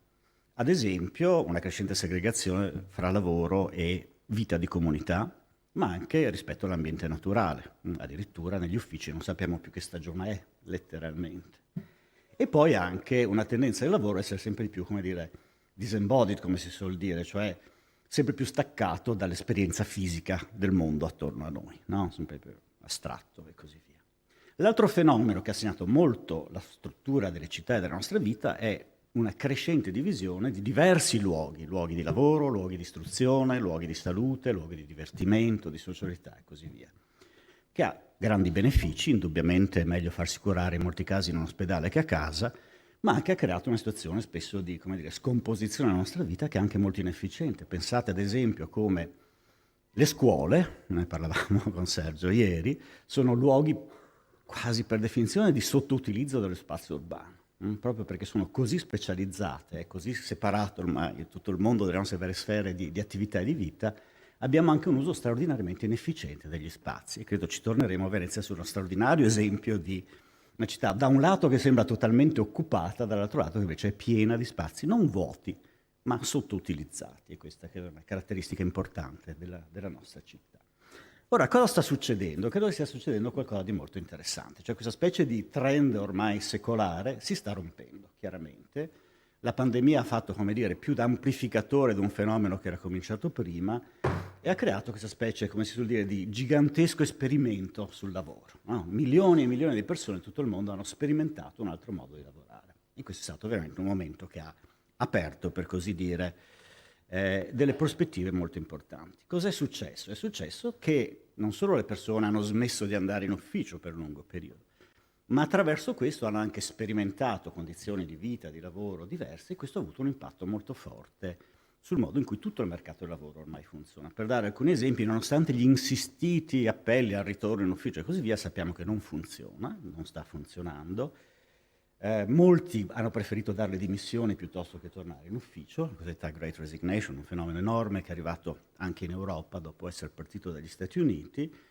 I nuovi contratti di lavoro negli Stati Uniti sono in larga misura contratti che prevedono la totale flessibilità geografica e alcuni altri dati, giusto per capire l'entità del fenomeno. Questa è un'indagine recente di McKinsey. Ormai il 35% delle offerte di lavoro prevedono una flessibilità, la possibilità di lavoro di remoto anche full time. Cioè un terzo della popolazione del lavoro ormai, soprattutto nei segmenti alti comunque, viene raggiunta dalla possibilità di lavorare ovunque. Ovviamente questo non è solo la pandemia, la tecnologia l'ha reso possibile e così via. Però è una trasformazione impressionante. Se proiettate questo solo sul numero dei lavoratori negli Stati Uniti, parliamo della potenziale popolazione di 55 milioni di persone che possono spostarsi. Enorme. Lo stesso in Europa.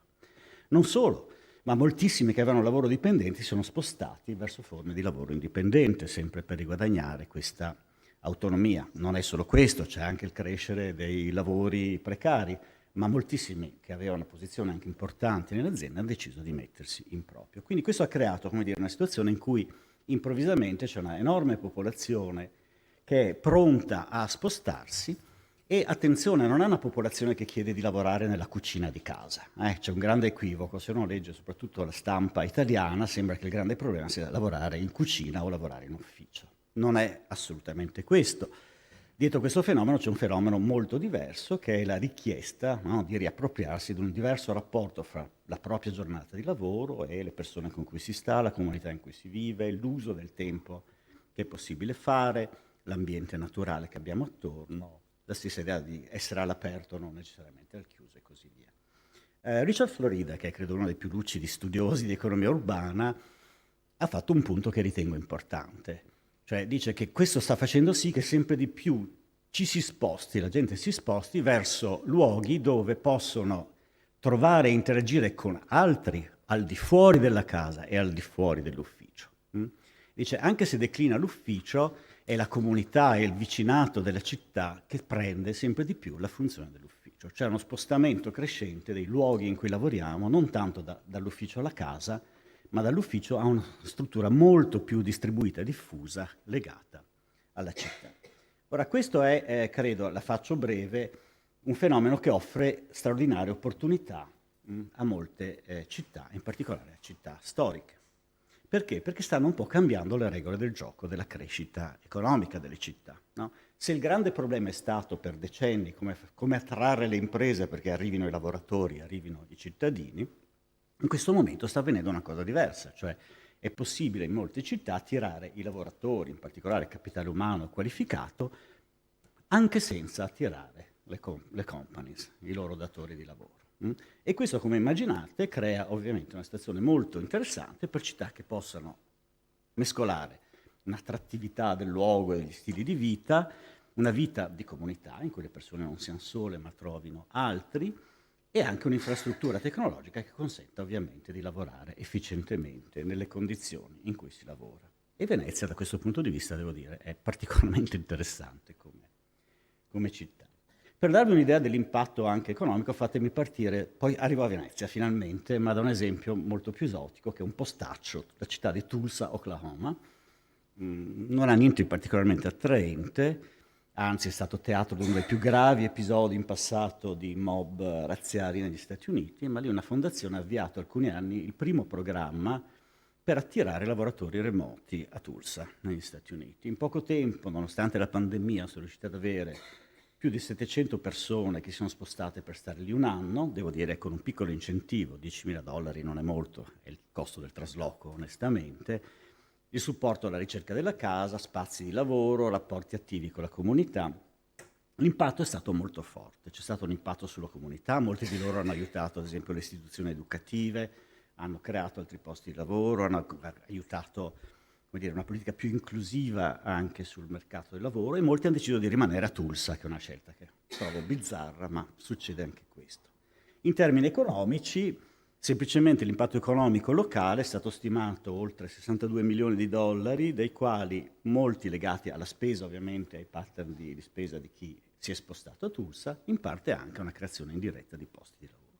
C'è un esempio di come un programma che cerca di attirare, e ripeto, Tulsa non è il luogo più attraente del mondo, abbia un potenziale forte impatto economico. Di questo si sono accorti in molti, tanto che negli ultimi 2 anni ben 49 paesi hanno varato nuovi visti per attirare i cosiddetti nomadi digitali, che non è poco. L'Italia purtroppo è in ritardo per varie vicende, ma questa è un'altra storia. Allora, torniamo a Venezia. Questa sorta di, scusate se sono stato un po' veloce, ma credo che sia un punto rilevante. Che tipo di opportunità crea questo per città come Venezia? Allora, non voglio assolutamente fare advertising per il progetto in cui sto lavorando, ma lo uso come un esempio di alcune prime informazioni che stiamo raccogliendo quando si prova a mettere in moto un meccanismo di questo tipo in una città come Venezia. No? Quindi il progetto Anywhere è nato come una piattaforma per attirare questo tipo di lavoratori a Venezia, ma anche per trattenere i veneziani, perché l'altro aspetto, non dimentichiamolo, è che la possibilità di avere contratti di lavoro remoto permetterebbe ad esempio a molti dei nostri studenti di rimanere a Venezia dopo la laurea. Non c'è più ragione per andare via da questa città, anche se il mio datore di lavoro è a Francoforte, perché in molti casi posso continuare a lavorare da qui. E questo i nostri studenti non lo sanno, e forse prima di pensare come attirare altri 40.000 studenti mi chiederei come trattenerne qualche centinaio in più, ma questa è un'altra storia e non voglio essere polemico. È una piattaforma quindi per aiutare anche i veneziani a restare. Abbiamo scoperto che ce ne sono molti da questo punto di vista, per offrire servizi di integrazione nella vita della città, di creazione di una comunità di lavoratori. Nessuno vuole lavorare da solo.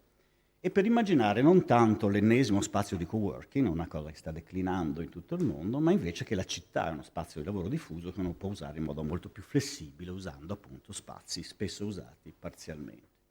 Questo crea un altro aspetto importante, su cui tornerò parlando proprio di Rialto, che non è solo locale ovviamente, sta crescendo in tutto il mondo una categoria che potremmo chiamare dei cittadini temporanei, cioè persone che vivono 1 anno, 2 anni, 3 anni in una città, e che spesso hanno un rapporto, da questo punto di vista, estremamente mutilato di rapporto civile e politico con la città, perché spesso o non hanno diritto di voto o comunque non hanno canali di espressione.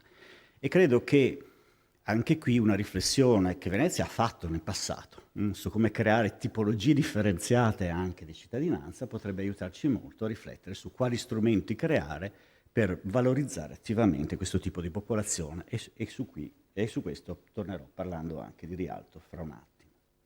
Giusto per darvi un'idea della tipologia di persone che vorrebbero venire a Venezia, vi do alcuni dati su chi si è rivolto a noi.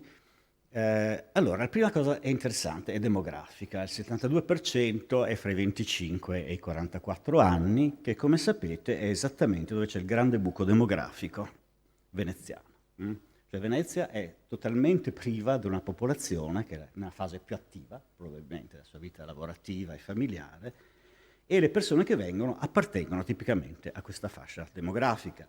Una nota, ci sono molte ricerche che suggeriscono che dove vi è stata rigenerazione urbana, i protagonisti sono stati quasi sempre persone di questa fascia d'età che si sono spostati all'interno delle città. Penso che Berlino sia uno degli esempi più ovvi e divertenti, ma ce ne sono tantissimi altri. Oggi Lisbona forse è un esempio di questo tipo. Sono al 50% donne, questo è anche interessante perché il 50% di donne non è sorprendente, ma lo è se si pensa a un mondo che viene essenzialmente dalla high tech, dove invece la presenza femminile è più debole, e questo ci invita anche a chiederci quanto Venezia possa essere ripensata un pochino di più al femminile come città, che è un altro tema che andrebbe. Come i settori da cui vengono sono settori diversi da quelli prevalenti a Venezia, non è né turismo né esposizioni né università, e questo ci fa anche pensare alla biodiversità professionale della città, che in questo momento è scandalosamente bassa, promettendo un futuro non felice. L'altro aspetto interessante, ho ancora qualche minuto? È in che modo Venezia può ripensare un po' il suo ruolo rispetto a questi fenomeni. Cioè possiamo riimmaginare che una città con le caratteristiche che ha Venezia possa diventare non più una città che guarda al passato, ma sul lavoro una città che può essere un luogo di sperimentazione interessante anche per chi non è qui. Su questo un'altra cosa interessante è stato un esperimento che abbiamo fatto con Cisco, la grande società di tecnologia, che ha portato qui in primavera per 3 mesi 16 lavoratori da tutta Europa. Hanno lavorato con noi sull'idea di sperimentare proprio il lavoro in uno spazio diffuso, non in un singolo ufficio, ma con la possibilità di spostarsi fra diversi luoghi e in diverse condizioni, in un modello che mescolasse lavoro remoto, contatto fisico e personale con altri e partecipazione anche ad alcuni episodi di vita comunitaria nella città. Hanno lavorato con alcune associazioni, altre cose.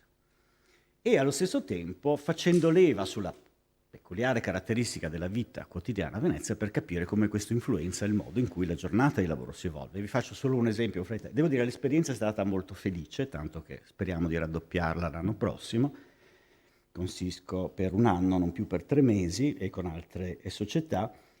L'impatto è stato molto positivo, cioè le persone hanno lavorato bene, sono state produttive, hanno proposto, questa è una valutazione dei loro manager, ad esempio, è cresciuta molto la loro capacità di proporre soluzioni anche innovative sul lavoro, e hanno cresciuto molto la loro socialità sul lavoro, se volete. Ma anche cose più banali.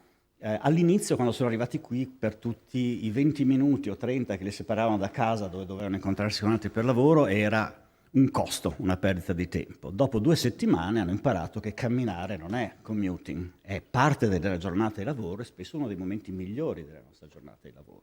Era un riappropriarsi del muoversi come lavorare, che è una cosa interessante. Quindi è stata un'esperienza molto felice. che sembra suggerire che città come Venezia possono anche prestarsi a essere un laboratorio di sperimentazione di diverse forme di lavoro che rispondono al tipo di domande che si stanno rivolgendo in questo momento. Come mi riapproprio del movimento fisico, del rapporto con l'ambiente naturale urbano, no? Una diversa gestione del tempo. Ok, quindi se questa è la premessa, cioè la premessa è che dobbiamo aspettarci che nei prossimi anni le città cambino molto anche in funzione di come sta cambiando il lavoro, e credo se vogliamo chiederci come sarà Venezia, come saranno i nostri mercati, come sarà la residenza fra 10-15 anni, è importante chiederci cosa sta succedendo. Che implicazioni ha questo per i mercati, in particolare per un mercato o un'area di mercato come Rialto? Fatemi ricordare una cosa un po' ovvia, ma che è utile, che è la distinzione che viene bene in inglese e meno in italiano fra market e marketplace. No? Il market è essenzialmente una rete di transazioni, ma il marketplace è il luogo in cui, è un'istituzione sociale, è un luogo in cui si incontrano per avere le transazioni le persone, ma non è solo un luogo di transazioni, è molto di più. È un insieme di istituzioni che rendono possibile il commercio, ma anche è un luogo di, come è sempre stato Venezia Rialto, no? Di attività civile, di dibattito, di scambio di informazione, di partecipazione civica, anche di conflitto politico quando serve. No?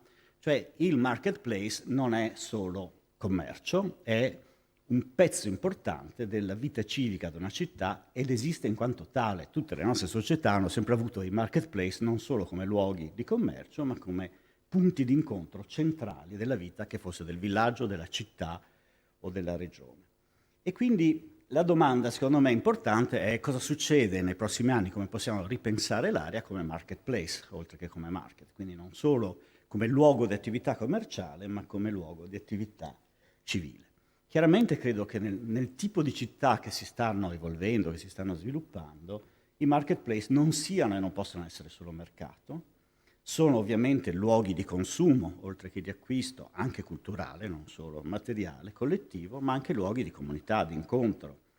Sono luoghi, e questo è molto importante, dove è possibile centralizzare, rendere più fluida l'accessibilità a molti servizi, a molte tipologie di attività, che altrimenti è più difficile quando sono disperse nella città, incluse attività formative, educative, produttive e quant'altro. Sono, e questo è un altro aspetto importante, luoghi dove è possibile riavvicinare cose che sono state separate. Ad esempio, è stato discusso ripetutamente fra ieri e oggi, produzione e commercio. L'esempio delle attività artigiane è uno. E sono infine luoghi, su questo vorrei tornare perché non se ne è mai parlato in questi 2 giorni, in cui ripensare un pochino anche il ruolo della tecnologia, che è uno dei grandi assenti, trovo, della nostra discussione. Ora, Rialto sembra, come dire, quasi l'esempio perfetto di un'idea che è molto di moda fra gli urbanisti, cioè è il centro perfetto di una città, se non di 15, di 20-25 minuti. No? È il punto che è accessibile da tutta la città e che dà accesso a praticamente tutte le risorse di cui abbiamo bisogno nella nostra vita quotidiana, educative, sanitarie, civili, no? Cafarsetti piuttosto che l'ospedale, piuttosto che l'università, sono tutte vicinissime. Da Rialto si può raggiungere ogni tipo di risorsa e servizio nella città e da qualsiasi zona della città è un punto che è facile da raggiungere. Cioè è un luogo che ha, credo, ed è importante, un'accessibilità assolutamente straordinaria e tutta pedonale, essenzialmente. No? Quindi è, come dire, l'incarnazione. In Corea investono miliardi per fare le città di 15 minuti, Venezia è già da secoli una città di questo tipo, è un laboratorio perfetto per ripensare come può funzionare. Da questo punto di vista, secondo me, ci sono alcune priorità che sarebbe interessante riversare su questi luoghi che si svuotano in questo momento nel mercato, nell'area del mercato, no? Dal tribunale ad altre aree e così via. La prima, è stato detto molto in questi giorni, riavvicinare di più produzione, apprendimento e commercializzazione.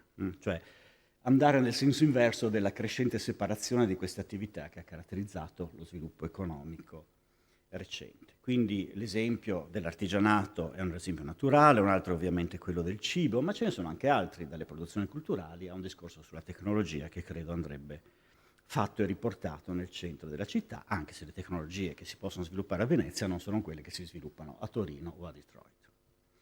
Il secondo è che credo che sia un luogo ideale dove ospitare crescentemente queste popolazioni di lavoratori remoti, non solo stranieri ma anche spesso veneziani, che possono restare qui perché hanno dei luoghi anche di incontro e di socialità.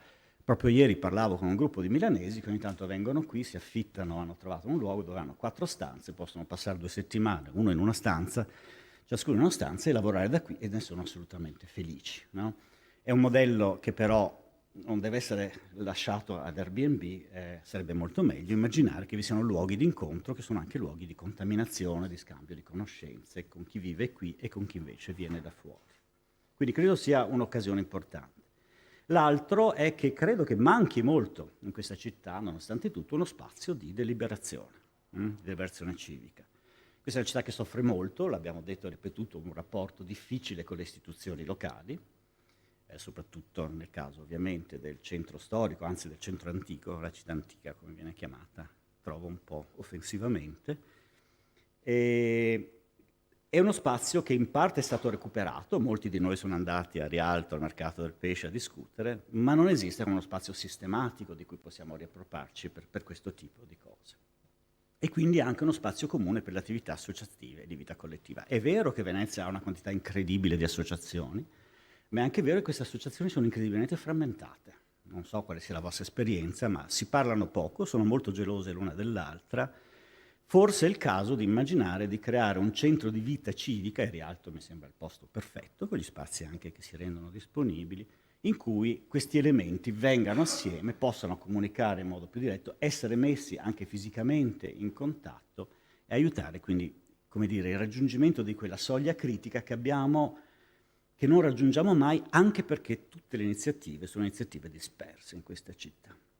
E infine credo che possa essere, debba essere progettato come uno spazio molto flessibile. Cioè l'idea di dedicare uno spazio a una singola attività è secondo me un'idea che ha sempre meno senso. È sempre meglio immaginare degli spazi che sono concepiti e disegnati come spazi che possono essere usati in molti modi, con costi molto modesti di trasformazione da un uso all'altro, per cui quello che può essere di giorno uno spazio di lavoro può essere uno spazio di musica la sera piuttosto che qualsiasi altra cosa, così come uno spazio di istruzione può essere invece uno spazio di riunioni o di quant'altro. Cioè, dobbiamo immaginare degli spazi che siano quasi per definizione altamente riconfigurabili, un po' come si stanno riconfigurando, devo dire, in questo periodo moltissimi spazi di lavoro, estendendo a un'idea molto più ampia della vita quotidiana. Per fare questo però, e qui chiudo, spero di non essere stato più lungo del dovuto, mi sembra che ci sia un elemento che non abbiamo mai discusso in questi giorni, il nostro convitato di Silicio, che è la tecnologia. Mi sembra difficile ripensare le città e gli spazi urbani in questo momento senza chiederci come questo ripensare interagisca con minacce ed opportunità, no, portate dalla tecnologia. Ovviamente ci sono molti modi di farlo, ma credo che sia indispensabile, se pensiamo a un ruolo anche dell'area del mercato di Rialto, chiederci in che modo possa essere anche un luogo di ripensamento o di riprogettazione o di adattamento intelligente della tecnologia alla vita urbana di una città speciale come questa. Non mi riferisco tanto all'ovvio impatto urbano delle diverse tecnologie che toccano oggi la logistica, il trasporto, che sono importantissime, o l'energia, ma anche a cose più legate proprio alla vita civica di ogni giorno. Vorrei dare solo 2 esempi per chiudere, che mi sembrano molto concreti. Il primo è che fino adesso, in questi anni, c'è stata una specie di sviluppo parallelo di due famiglie di tecnologie molto rilevanti per la nostra vita, ma che sono sempre rimaste staccate. Le tecnologie che supportano ormai massicciamente la nostra attività di lavoro remoto, le tecnologie cosiddette ancora molto più embrionali delle smart city, termine orribile come smart work, ma insomma è quel che passa al convento. Una città come questa e quel che sta succedendo ci obbliga, credo invece, a pensare come queste possano confluire, cioè come l'uso intelligente dello spazio urbano, facilitato anche dalla tecnologia, possa confluire con un modo diverso di lavorare e vivere in una città storica. La cosa può sembrare astratta, ma non lo è. In questo periodo abbiamo molto lavorato su questi temi e trovato l'interesse di importanti società tecnologiche, da Cisco ai laboratori Sony, eccetera, sull'idea di possiamo rimmaginare il rapporto fra le tecnologie della città e le tecnologie del lavoro. Possiamo, immaginando una città come luogo di lavoro distribuito, connettere queste cose. Che strumenti si possono creare? Credo che Venezia sia una città ideale per affrontare questo tema e per coinvolgere anche attori importanti nel mondo della tecnologia, avendo un po' il coraggio di chiamarli qui. L'altro aspetto, vi dicevo, secondo me molto importante, riguarda invece la vita civica. come sapete c'è un boom di discussioni sui sistemi deliberativi. Adesso non voglio riproporvi Rousseau, per carità, cioè, scusatemi, ma non è questo il problema. Però è vero che in città che sono sempre di più, che vivono del contributo di persone molto diverse, alcune che sono qui permanentemente, alcune che sono ogni tanto, alcune che sono altrove ma agiscono attraverso organismi internazionali, altri che sono state qui ma sono andate via ma vogliono continuare a contribuire. Creare dei canali che aiutino su cose specifiche, anche molto locali, a trovare soluzioni e anche a trovare strumenti di deliberazione collettiva che creino un coinvolgimento attivo politico di questi cittadini temporanei è un problema molto interessante, non è un problema solo veneziano, su questo stiamo cercando di lanciare un progetto europeo, ad esempio con Berlino, che è una città dove questo problema è su un'altra scala, ma si ripropone allo stesso modo, per una città piena di temporanei cittadini che vivono in diversi quartieri con diversi problemi, che non hanno spesso rappresentanza o non sanno trovare un modo di esprimerla. Così come immaginare, ad esempio, modelli di, come dire, crowdsourcing delle soluzioni, attivare conoscenze che ci sono ma spesso non sanno come esprimersi e così via.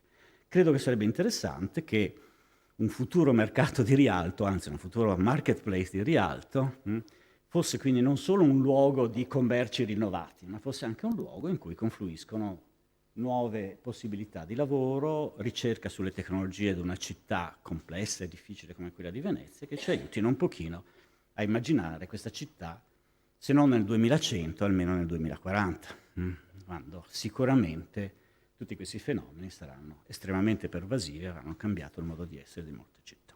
Ok, questo era quello che volevo raccontare.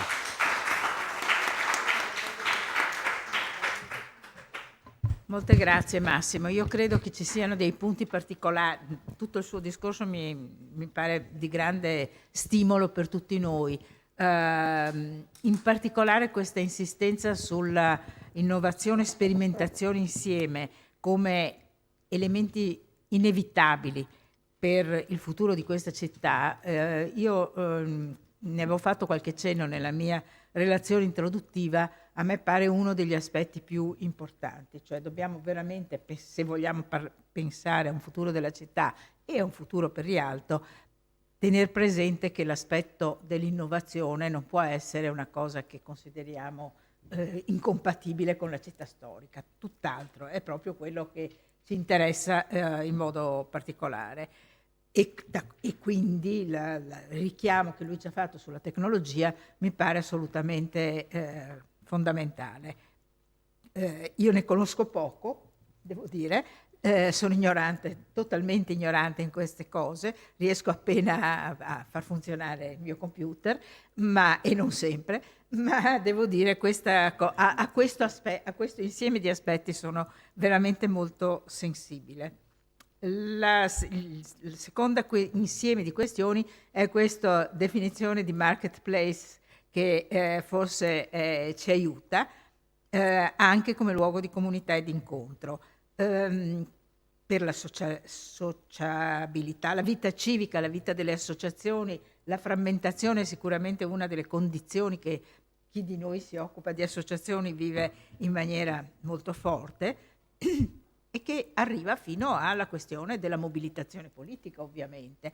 Ora, come lui stesso richiamava, effettivamente noi avevamo assistito in circa un anno di tempo alla crescita del ruolo, io sono rialtomaniaca come avete capito, ma alla crescita di ruolo da questo punto di vista della pescheria di Rialto, nel senso che a partire da una prima assemblea pubblica che avevamo convocato nel novembre dell'anno scorso, ad adesso, cioè circa un anno, effettivamente sempre più spesso la pescheria di Rialto è diventata un luogo in cui le associazioni singole o insieme, secondo le volte, hanno convocato la cittadinanza. Non sempre c'è stata molta gente, qualche volta sì, qualche volta no, però c'è stato uno sforzo sicuramente non organizzato e un po' spontaneistico per cercare di coordinare quello che è uno dei problemi più seri dell'associazionismo veneziano,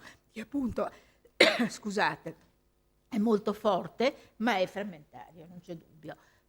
In ogni caso, qualche piccolo sintomo di cambiamento da questo punto di vista c'è stato e si tratta di come dire, padroneggiare questo processo e di incrementarlo.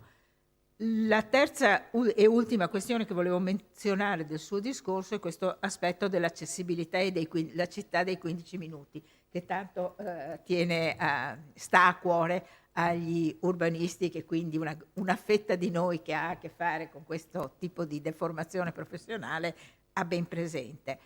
E giustamente lui diceva Venezia è una città che questo aspetto ce l'ha già.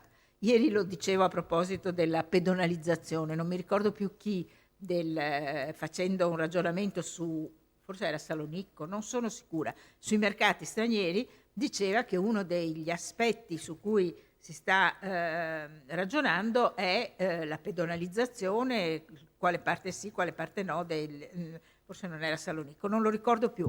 Ne abbiamo parlato comunque sicuramente ieri, parlando di città diverse dal punto di vista della dimensione e così via. Parcheggi, non parcheggi e pedonalizzazione. E io sono intervenuta dicendo: tenete presente che a Venezia il problema della pedonalizzazione, se Dio vuole, non ce lo abbiamo. Non sono valori da poco da questo punto di vista. Se vogliamo parlare di città che abbia una qualità della vita alta, io credo che Venezia ha questo, che è uno stimolo fondamentale per tutti noi per cercare di ragionare sui temi che ci stanno a cuore.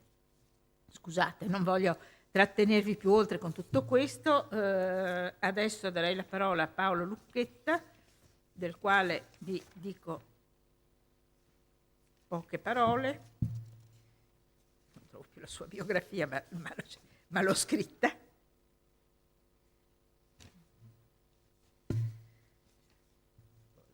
Non lo so. Paolo Lucchetta is an architect. He is few words ago I told you that architects are all over, and certainly all over in Venice. Paolo Lucchetta is an architect. He was very engaged in the few recent years in the design project of with an interdisciplinary approach to the commercial spaces in different places, commercial spaces and sociability spaces, places, persons, people, and things, goods together in the interior and exterior spaces. 2 years ago, he was engaged, and this is one of the reasons for having him here. He was engaged directly from the people working in the Herbaria of Rialto to redesign the whole area. And this is an experience that he can describe to us. The area was and is still occupied by a number of stalls of banks in a very not ordered way. Yesterday morning, for those who were here, the assessore, which assessore in inglese, non mi ricordo più, the representative of the mayor who was here mentioned their efforts, the efforts of the municipality to make order in the place of the Herbaria, making movements of some of the banks, but for Paolo was really a big challenge, I think, because he tried not to use only the tools of an architect, but to enter, having dialogue, as far as I know, having dialogue with the people operating there. And maybe it was not a very successful intervention, but I mean, I think it's very interesting, his experience. Paolo, a te.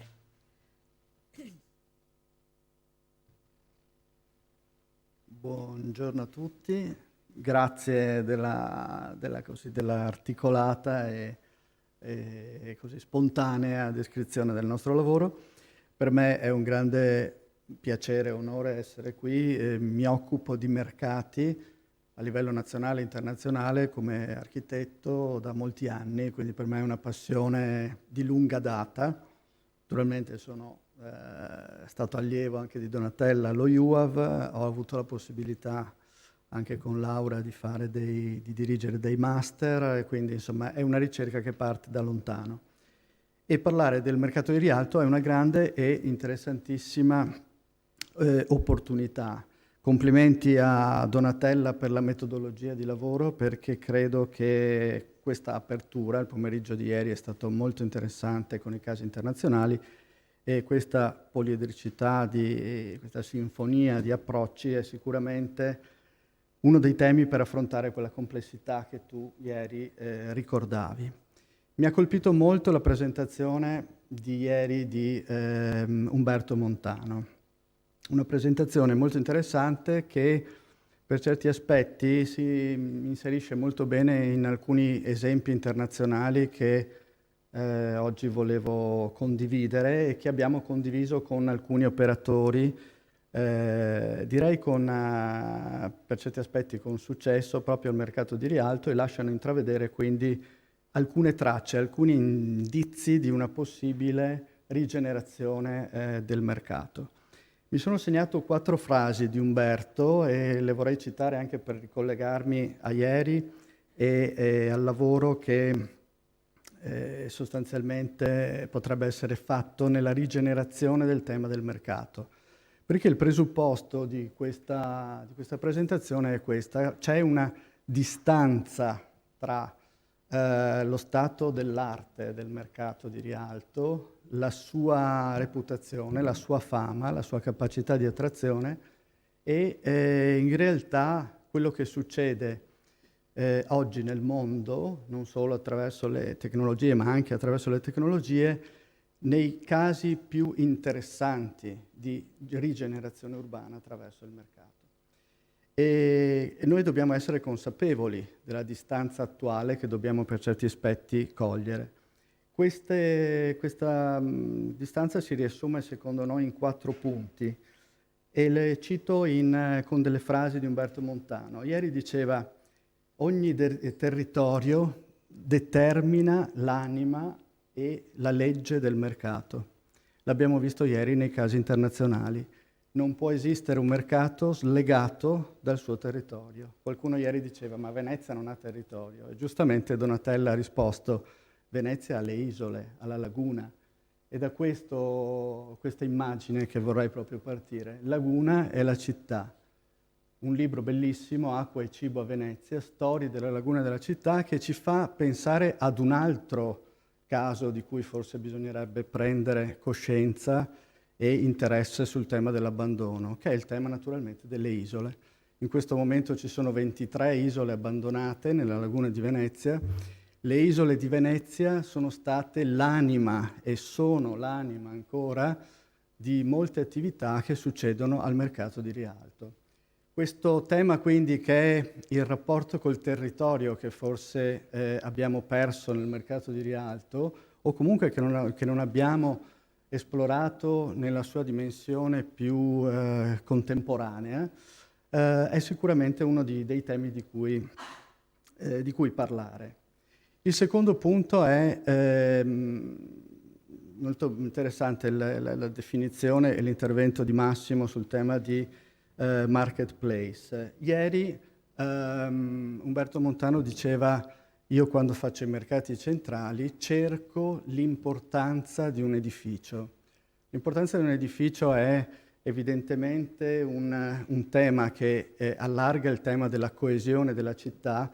Ne parlavamo prima, abbiamo visto anche il caso di Zagabria e anche di Salonicco, il tema di come un edificio e una parte di città diventa sostanzialmente un tutt'uno, no? Quindi il tema dell'area mercatale è un'opportunità di ridisegnare un nuovo modo di utilizzare la città in maniera non solo commerciale, come diceva prima anche Laura, ma in senso più ampio, con un aspetto quindi di elemento di coesione molto importante. Quindi questa cosa poi in qualche modo è espressa anche da un altro libro di Donatella. Sembra che io qui faccia un po' il promotore editoriale di Donatella, ma devo dire che nel fare un libro esatto, nel raccontare il mercato di Rialto, titolò il suo libro L'isola di Rialto. Io credo che il tema del mercato di Rialto sia, come abbiamo visto prima, un tema urbano sicuramente più ampio, e spiace sentire ieri da parte dell'amministrazione tutto sommato ridurre la questione a un bando sugli stalli, no? Quanto estremamente riduttivo sia l'approccio e piuttosto anche non contemporaneo. Il terzo tema del quale vorrei parlare è ispirato da un'altra frase di Umberto: il cibo è convivialità. Ecco, pensare che oggi l'interpretazione di un mercato a livello internazionale possa essere semplicemente ridotto ad una questione di vendita di prodotti è estremamente inusuale in una dimensione appunto contemporanea. Degli aspetti diciamo esterni alla cultura del cibo è stato parlato prima. Io vorrei parlare invece di quelli un pochino più specifici. Credo che sia abbastanza indubbio che il luogo del mercato non possa essere solo un luogo di scambio di prodotti, ma è un luogo per certi aspetti quindi del fare, dove la qualità, come diceva ieri Umberto, rappresenta sostanzialmente la testimonianza di questi artigiani del gusto. Il tema degli artigiani del gusto porta subito al tema naturalmente gli aspetti didattici e comunitari del tema del cibo. Non è solo mangiare insieme, ma è condividere la cultura di questo. E c'è un esempio che poi vedremo della Buccheria di Barcellona, in cui sostanzialmente gli artigiani del gusto pilotano in qualche modo l'iniziativa della cucina del mercato, ingredienti del mercato che vengono assieme ai clienti e ai fruitori in qualche maniera concepiti ed elaborati all'interno di questi spazi.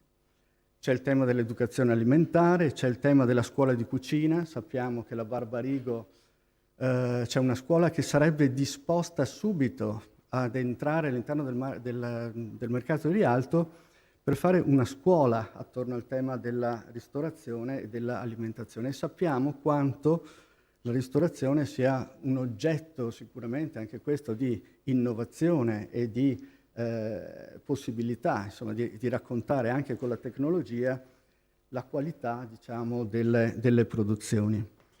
C'è un ultimo tema che mi sembra degno di nota, che è quello ispirato sostanzialmente a parole che con Sergio abbiamo anche condiviso anche su altri temi legati al Next Generation EU, cioè questa definizione beautiful, sustainable together.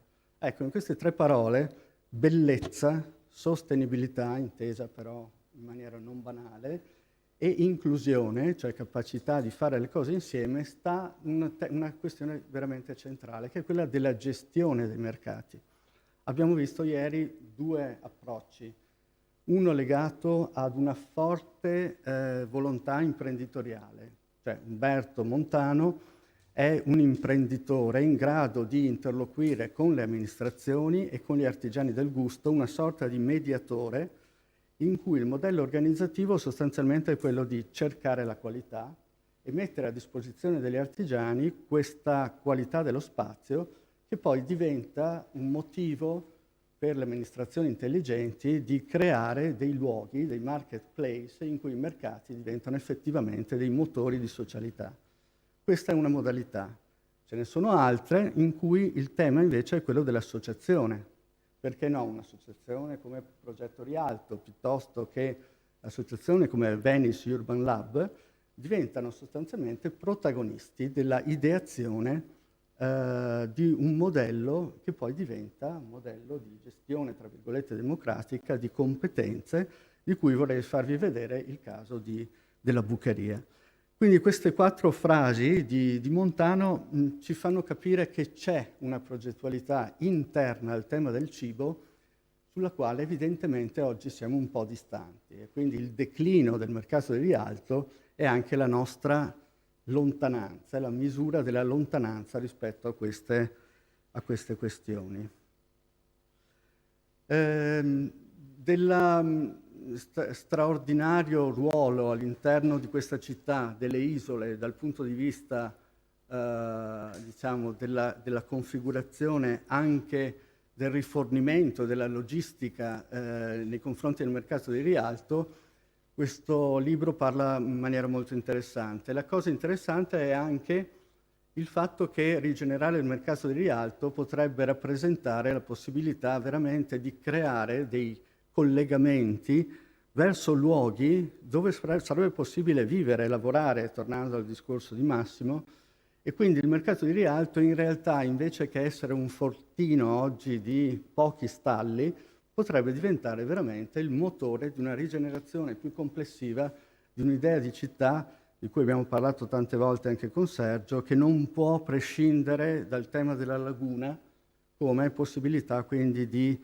ampliare anche la sua dimensione, ampliare e ritornare ad un luogo non solo diciamo, caratterizzato da un turismo piuttosto abrasivo, come si diceva prima. Il secondo punto di vista è che il mercato di rialto è l'isola del mercato a Venezia. Il lavoro di Laura era molto interessante. Abbiamo visto sostanzialmente che ha un'analisi storica di tante tracce che molto bene gli itinerari all'interno del mercato rappresentano e consentono quindi di fruire tracce culturali della storia della città. Corrispondono molti momenti di interessante come posso dire, configurazione di un luogo in cui un edificio o una funzione diventano veramente un contesto urbano sicuramente più interessante. A questo naturalmente, queste sono immagini di questo libro, il monito vero diciamo, della situazione, dello stato dell'arte, è questo incredibile numero, quasi 50%, di stalli vuoti, la cui soluzione è quella di togliere gli stalli, no? L'abbiamo visto ieri, oppure di assegnarne qualcuno. Ecco, questa visione è veramente lontana rispetto a tutto quello che noi vediamo in giro per il mondo, ed è questa la foto forse più importante del monito che ci appare dalla realtà. Che i mercati siano luoghi di attrazione lo dimostra il confronto tra queste foto, in cui a sinistra ci sono dei prodotti che non c'entrano nulla con il territorio, potrebbero essere qualsiasi tipo di cosa, e dall'altra parte invece questo senso un po' nostalgico di una relazione con le isole, che naturalmente oggi dovrebbe essere totalmente diverso, ma che poi vedremo potrebbe avere qualche significato. Il tema dell'approccio ne abbiamo già parlato, sono mappe, questi sono i documenti del piano del commercio, sono documenti contemporanei che dimostrano quanto l'approccio sia individuale, settoriale, e che quindi ci sia la necessità di un cambio di passo proprio nella questione amministrativa di cosa può essere un mercato. E vediamo alcuni esempi. Io qui porto sempre, per me è la Spagna il luogo che ha saputo interpretare questa evoluzione dei mercati in maniera più interessante. Questo è il mercato della Bucheria, che sicuramente avrete visto, che è un'associazione il cui ruolo è quello di promuovere il mercato attraverso gli operatori che sono soci, che costruiscono sostanzialmente un marchio di qualità. Essere dentro il mercato vuol dire garantire l'appartenenza territoriale dei prodotti. E questo naturalmente è sostanzialmente un luogo che, oltre ad essere un mercato, è un teatro sicuramente di grande energia e di grande rappresentazione del territorio, a cui si aggiungono appunto altre questioni, tipo quelle didattiche. C'è una scuola di cucina.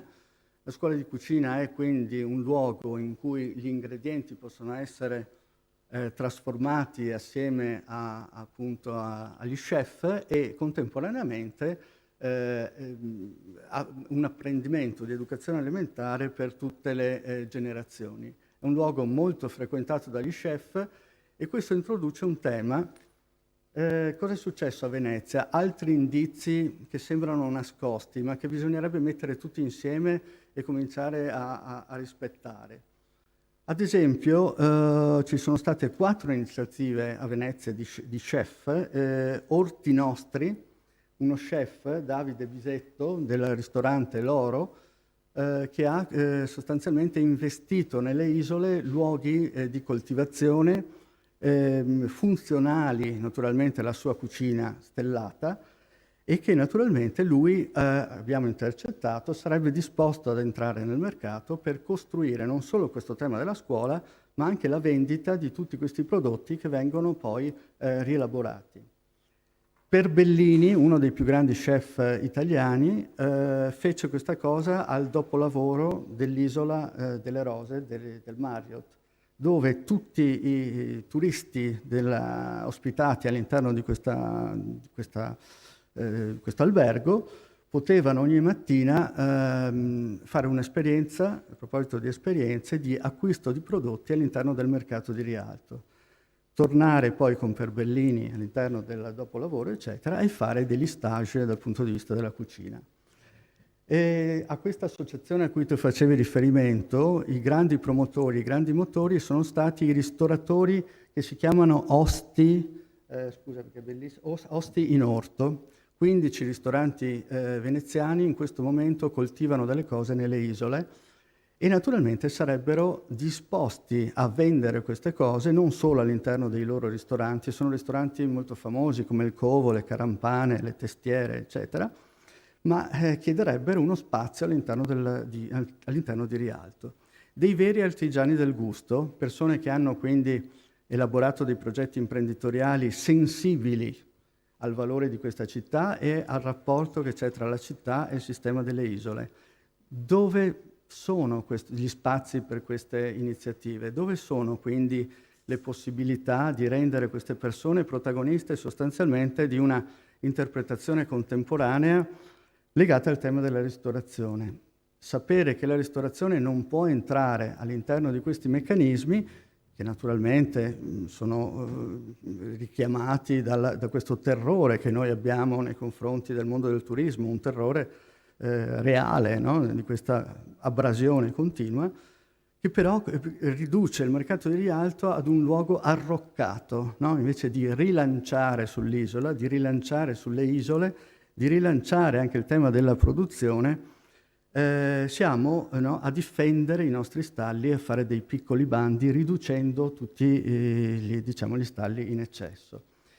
Un'altra cosa sul tema della produzione agricola. L'Italia è il paese della Comunità Europea che ha il maggior numero di coltivatori sotto i 35 anni. Cioè noi abbiamo una generazione sostanzialmente di nuovi contadini, tra virgolette, che forse sottostimiamo e che in realtà potrebbe essere un'opportunità anche di ripopolamento delle isole e naturalmente avere una generazione di agricoltori di 35 anni vuol dire avere un livello culturale appunto di mezzi, di tecnologie che potrebbe sicuramente portare dell'innovazione anche da questo punto di vista.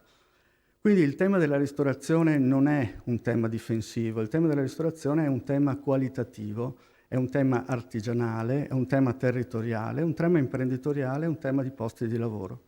Il mercato di Rialto rappresenta una grande opportunità. Quello che mi fa piacere di poter testimoniare è che questi sondaggi che noi abbiamo fatto sono stati molto positivi nel reclutamento di interesse. Poi cosa è successo? Cioè che la proposta di questa associazione non trova uno spazio fisico, nel senso che il meccanismo di attribuzione degli spazi è un meccanismo individuale, cioè una legge nazionale che dice che non si può dare un mercato a un'associazione, questo per motivi naturalmente di antitrust piuttosto che di competizione, eccetera. Quindi diciamo che di fronte al destino, no, così importante di evolvere un mercato, poi alla fine ci si scontra con naturalmente casi che sono anche a volte normativi, che sono di licenza, non si può fare ristorazione. Nel mercato di Rialto non si può neanche vendere una spremuta fatta in un banco, quindi non solo la ristorazione, ma addirittura la manipolazione del prodotto, e dal punto di vista anche della rappresentatività, un'associazione fatta anche di personaggi importanti non può sostanzialmente interloquire con un'amministrazione. Quindi diciamo che ci sono delle distonie di contemporaneità tra i problemi che dobbiamo affrontare e a volte gli strumenti.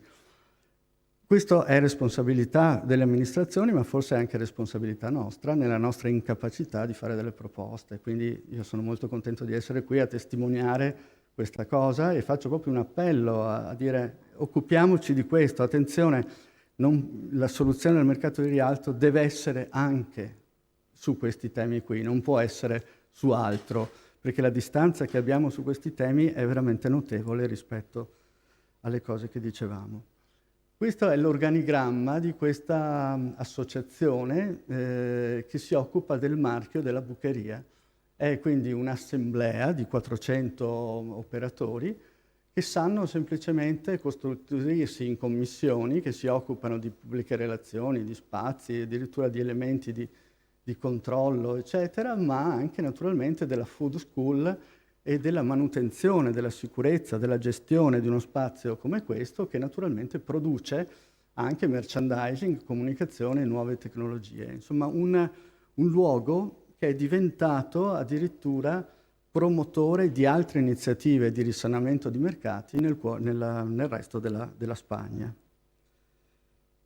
Mercati che si basano sul prodotto locale, come il mercato di San Miguel, come sulla promozione permanente, quindi appartiene a programmi della promozione del prodotto locale e del prodotto dei produttori locali, come dicevamo prima, che quindi potrebbero trovare una vetrina e un teatro molto interessante.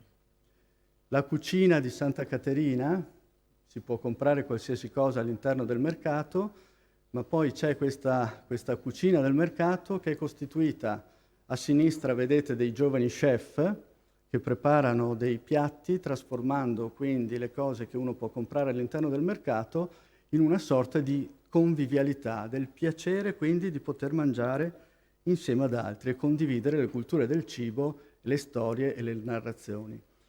Farinetti, che è un personaggio che è stato citato anche ieri in maniera un po' controversa, ha avuto una grande intuizione, quella di pensare che i luoghi che una volta erano destinati alla sola vendita sono stati definiti da lui luoghi del comprare, mangiare e imparare. Compro quello che mangio quello che compro, ma soprattutto cerco di cogliere il significato e l'importanza dei temi del cibo del nostro territorio all'interno dell'esperienza appunto della ristorazione.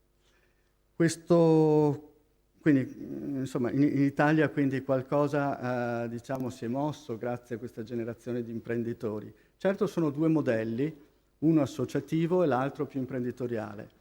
È chiaro che il caso di Rialto è così clamorosamente sociale, un luogo così clamorosamente in cui ognuno di noi veneziani si sente rappresentato, che difficilmente è pensabile di poter avere un imprenditore che possa gestire questa cosa, se non con un ruolo magari governato in una sorta di gestione pubblica-privata che potrebbe essere interessante.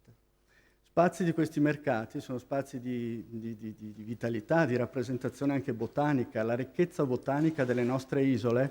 Uno di questi signori che fa parte di questo gruppo che voleva entrare al mercato di Rialto è un personaggio che si occupa da anni, da circa una ventina d'anni, proprio di ricerca sulla botanica della laguna, dove abbiamo scoperto che ci sono delle cose assolutamente straordinarie, non divulgate, non conosciute a sufficienza. Un'altra esperienza che abbiamo fatto invece direttamente, abbiamo avuto l'occasione, forse qui c'è qualcuno di Londra che potrebbe conoscere questo posto, di fare questo mercato metropolitano. Un operatore, uno di questa generazione, un po' simile a quello di Umberto Montano che abbiamo conosciuto ieri, si si chiama Andrea Rasca, ha inventato questo luogo, a cui ha dato un nome italiano, si chiama Mercato Metropolitano, dove l'eccellenza, diciamo, degli artigiani del gusto è sostanzialmente rappresentata da personaggi che hanno un'attenzione particolare nei confronti appunto dei vari temi della produzione e dell'alimentazione. Viene chiamato così, è un posto dove dialogano persone, chef, farmer, retailer, artisti, cioè una visione sostanzialmente in cui il mercato è un punto di aggregazione sul tema della qualità del cibo, non sulla somministrazione di qualsiasi cosa. Io sono d'accordo sul fatto che il cibo deve essere inclusivo, questa è la caratteristica di questi luoghi, il costo deve essere assolutamente giusto e moderato per garantire il servizio a una grande quantità di persone. Ieri Umberto Montano ci diceva alle aperture ci sono 10.000 persone, servire 10.000 persone è un problema. Però a livello di tutto questo ci deve essere un progetto alimentare, ci deve essere un progetto di cibo, ci deve essere un progetto di ristorazione. È questo che manca, la distanza che c'è in questo momento tra le migliori espressioni e il mercato di Rialto. Un progetto alimentare di un mercato sostenibile su una delle questioni di cui tutto il mondo parla, che è quello dell'alimentazione e del cibo. È un'occasione ed è un impegno. Non è soltanto un fatto economico, non è un fatto di somministrazione, il commercio in questo caso è un pensiero, è una cultura e abbiamo tutti i mezzi per poterlo interpretare come italiani e come veneziani. Quindi chi sono gli stakeholders di questa cosa? Questa è un'immagine che a me piace molto personalmente perché sono le comunità, che sono i mercanti, che sono i contadini, sono i fornitori, le partnership e sono i clienti, no? Cioè, quindi i mercati sono i luoghi inclusivi per definizione. Questo è molto interessante. Cosa si fa in questi mercati?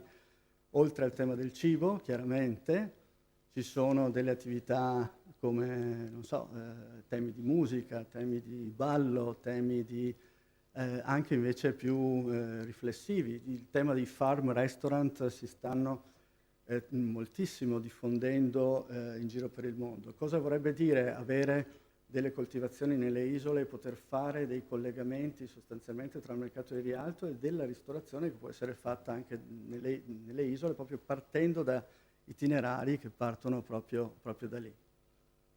Insomma, musica, cinema, luoghi di incontro, mi è piaciuto molto l'intervento sulla flessibilità, sono luoghi flessibili dove all'interno dello stesso spazio a tutte le ore, perché un'altra cosa per farli funzionare devono funzionare su cicli di giornalieri molto, molto lunghi, no? Quindi non è il mercato della mattina e poi il vuoto dei banchi, ma no? Una sorta di programma che consente poi di avere l'utilizzo pieno. Luoghi di ispirazione dove si viene ad imparare, dove si viene a cercare, cosa che il mercato è in parte per fortuna, non partiamo da zero. Ieri si parlava di Andrea Vio, ci sono degli operatori fantastici, solo che dovremmo moltiplicarli, non dovrebbe essere uno a raccontare la storia, dovrebbero essere 40 e magari di generazioni diverse. Essere artigiani, fare le cose con, no, questo forse anche Sergio lo diceva prima, la capacità di questa città di dimostrare al mondo la creatività fatta con la passione, fatta col cuore, fatta con le mani, no? Come diceva ieri anche Umberto. Workshop di orticoltura, rilanciare attraverso il mercato anche una nuova attenzione verso un settore molto importante che è quello dell'orticoltura. Abbiamo, ripeto, 23 isole che erano qualche centinaio d'anni fa dei luoghi meravigliosi di produzione e oggi sono totalmente abbandonate. Scuola di cucina, ne abbiamo parlato. Quindi, scusate, faccio vedere, concludo dicendo perché un'associazione? Un'associazione forse rappresenta meglio di altri questo ruolo civile che potrebbe avere la rinascita del mercato. È un'associazione a cui si può partecipare in vario modo. Tutte le attività dell'isola, come succede in molti casi di rigenerazione urbane, dove gli operatori non sono solo dentro al mercato, ma sono quelli che appartengono ad un distretto e fanno attività anche diverse, sostenendo però l'idea che qui dentro c'è veramente un centro vitale di città. È il caso dell'I-Line di New York, dove ci si può iscrivere a una sorta di red map e con questo sostenere l'idea di una funzione pubblica e non solo commerciale dello spazio a cui si appartiene. Si chiama Meatpacking District e ha questo tipo di funzione. Abbiamo parlato prima dell'ipotesi di far diventare questa cosa un marchio di qualità, non un brand, un marchio di qualità, di cucine di cui parlavamo, di lungo periodo di utilizzo dello spazio, di possibilità di ospitare eventi sociali, come dicevamo prima, ed eventi didattici legati al tema dell'educazione alimentare. I modelli esistono già, basta ispirarsi, migliorarli, cambiarli, eccetera, però ci sono. Abbiamo dei posti meravigliosi, manca però la capacità di gestire. E poi, ultima cosa che volevo dire, abbiamo in questa associazione anche coinvolto un'associazione molto importante, che è quella del Parco Alimentare del Veneto Orientale. Allora, loro sostanzialmente hanno raccolto circa una cinquantina di DOP e di DOC e sostanzialmente hanno quindi schedato questi prodotti. Alcuni sono in lista d'attesa, si chiamano prodotti tradizionali, ma possono diventare dei prodotti di qualità e appartengono a tutta la parte della laguna del Veneto orientale. Allora, la disponibilità di avere questi produttori come sostanzialmente fornitori del mercato di Rialto è assoluta, perché per loro è una grande opportunità, è una grande vetrina di creare questo rapporto. Quindi consideriamo alla pari dei ristoratori anche quella delle associazioni che producono prodotto di qualità attorno al Veneto orientale degli ottimi, degli ottimi fruitori di questi spazi vuoti, no? Quindi potrebbero farlo domani mattina se ce ne fosse la possibilità.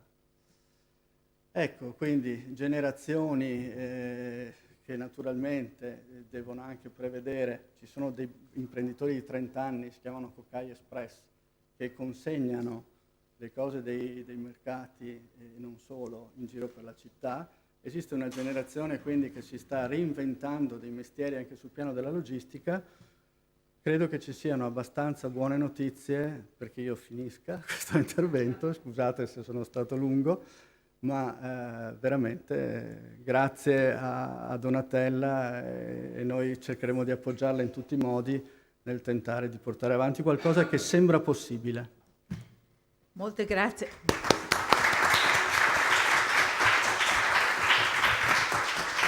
Molte grazie Paolo anche per questa conclusione ottimista della quale abbiamo assolutamente bisogno. Credo che con molta chiarezza lui ci abbia proposto questa alternativa fra due modelli. Il modello imprenditoriale di cui Montano ieri è stato l'esponente chiaro. Lui è un imprenditore, è venuto qui dicendo io sono un imprenditore e questo faccio e questo ho fatto. Appunto, stavo venendoci. Questo ho fatto nelle città di Firenze, Milano, Roma e Torino, ma a Venezia, e vi assicuro che gli ho fatto una corte spietata per quello che posso fare io di corte spietata da questo punto di vista, ha detto ma a Venezia questo per me non è possibile fare. Non è possibile fare perché questo tipo di investimento è un investimento che punta al bene comune, perché il punto di partenza è quello del bene comune. Se il bene comune deve essere in qualche modo del bene comune, bisogna che in prima istanza si appropri l'ente pubblico. E se l'ente pubblico non è presente, da questo punto di vista, io ho fatto dei tentativi, mi ha raccontato di essere venuto qui in precedenza, di aver fatto anche un piccolo esperimento nel caso della stazione ferroviaria. Non so quanti di voi si ricordino che qualche anno fa c'è stato un piccolo esperimento proprio di Umberto Montano alla stazione ferroviaria di Venezia, che dal punto di vista squisitamente economico suo personale, è anche andato abbastanza bene, ma era un piccolo e circoscritto, nel senso che aveva occupato con probabilmente l'associazione Grandi Stazioni, credo, non lo so esattamente, comunque un piccolo spazio all'interno della stazione ferroviaria, è così, e dopo... Sì, ecco, dietro, dove ci sono i binari, esattamente. Sì.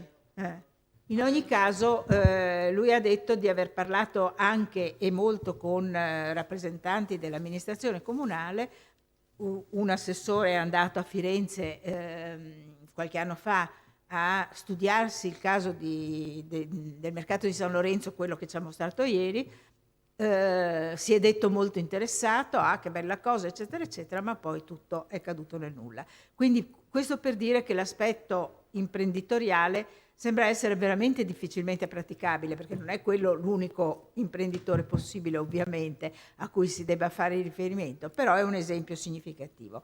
L'altro modello che invece ci ha descritto adesso Paolo è quello associativo, e forse, hai ragione, potrebbe essere per noi un terreno più praticabile, mescolabile o no con quello imprenditoriale, non lo so, pubblico-privato, questo è un punto interrogativo di sicuro interesse e che varrebbe la pena di esplorare. Sono contenta che tu abbia parlato di reclutamento di interessi come processo positivo, in qualche modo cominciato, avviato nel caso veneziano, perché appunto se uno va a Rialto oggi lo vede come luogo arroccato, lo chiamavi tu, è assolutamente così, è stato uno dei nostri punti di partenza. Io nella mia relazione introduttiva di ieri parlavo del degrado che è quello che hai mostrato con le fotografie, i banchi vuoti e lo spostamento di qualche banchetto per avere un po' più di posto, forse per usarlo come plateatico, per essere cattiva e pessimista.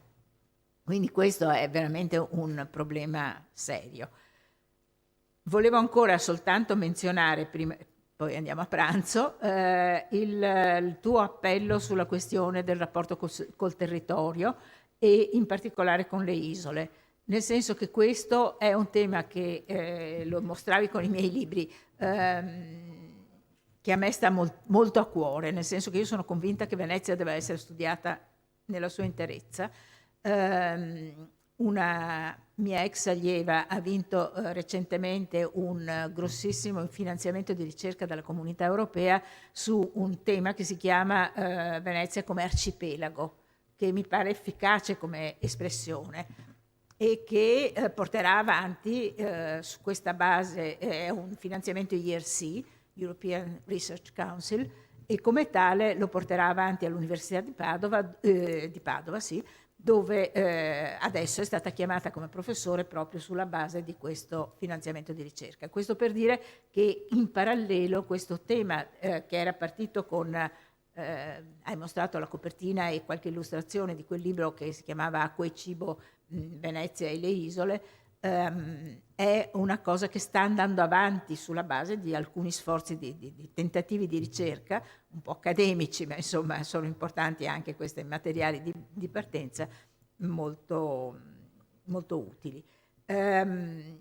Giustamente allargavi il tema, perché la cosa è partita ieri, e lo citavi, con il discorso, il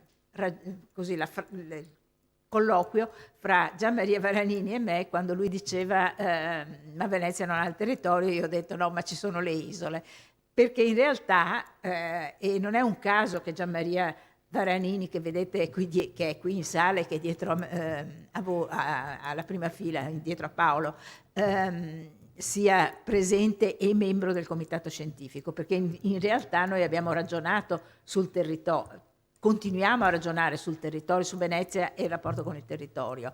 Tu menzionavi il territorio del Veneto orientale. Gianmaria rappresenta non solo quello Veneto orientale, ma anche quello Veneto occidentale, il che non è che per fare di ogni erba un fascio e per allargare all'infinito gli argomenti, ma perché in realtà io credo che questi argomenti siano oggettivamente molto intrecciati e Gianmaria si è occupato molto di territorio veneto, delle trasformazioni del territorio veneto nel passato. Lui è un medievista di formazione e quindi ha, come dire, la prospettiva storica molto documentata, ma anche con una sensibilità per quello che sta succedendo intorno a noi, e richiamo al presente che abbiamo avuto in tutte le relazioni di questa mattina, credo che siano presenti all'attenzione di tutti noi, ciascuno secondo il suo punto di vista. Quindi questo mi fa piacere, perché mi sembra che in realtà questi piccoli pezzettini in qualche modo stiano individuando delle direzioni di confronto, se non di vero intreccio, che mi sembrano interessanti. Certo, certo. Paola Lanaro, sì. Paola Lanaro è professore a Ca' Foscari di economia, storia economica. Ho apprezzato gli interventi, le riflessioni su cui penserò e rifletterò di Donatella, Massimo, eccetera. Però scusate, a me sembra che abbiate dimenticato un protagonista, il turismo ossessivo a Venezia. Questo dico perché benissimo si può andare a camminare, non ci sono le macchine. Scusate, io cammino male, però riesco a camminare. Non mi azzardo ad andare in certi posti per il troppo turismo. Quindi delle aree pedonali anche a Venezia si dovrebbero pensare, riflettere. L'accesso a questi luoghi è molto legato a una comodità di percorso. Chiaro, io vado a camminare al binario 1, mi trovo benissimo camminato anche alla Cadoro, che sono i posti, però voglio dire, questo è un elemento, anche perché l'età media dei turisti si sta alzando, ecco, molti girano col deambulatore, ecco, quindi questo elemento secondo me è da tenere presente. Scusate. Grazie Paola, hai ragione, sicuramente hai ragione, mi pare, sì. Insomma, le questioni sono veramente tante sul tappeto. Visto tutto questo, continuiamo le nostre conversazioni nella stanza accanto, dove possiamo tutti avere un lunch e poi ritrovarci qui, avevamo detto alle 2:30, credo. No? Cosa è previsto? Sì, 2:30. 2:30, io credo che ci convenga tenere gli orari previsti nel programma, soprattutto perché abbiamo dei collegamenti a distanza. Quindi. No, era alle 3, allora scusate. Sì, mi sono sbagliata io, alle 3. A proposito di territorio, una considerazione che volevo fare è che oggi pomeriggio abbiamo la proiezione di video proprio che hanno a che fare anche con l'approvvigionamento di cibo, i video per la televisione, ve ne parlerò nel pomeriggio, ma questi video della televisione, questo montaggio di video che è stato fatto da Tealdi, dalla Ste Film di Torino, è anche molto legata a dei mercati che guardano all'approvvigionamento dei loro prodotti direttamente dal territorio su cui insistono. Quindi questo argomento tornerà fuori. Detto questo, non anticiperei, mentre forse avremmo per le persone qui presenti anche potuto farlo, ma temo di non poterlo fare perché ci sono persone collegate da fuori. Quindi adesso proporrei di andare tutti a pranzo e continuare le nostre conversazioni. Siete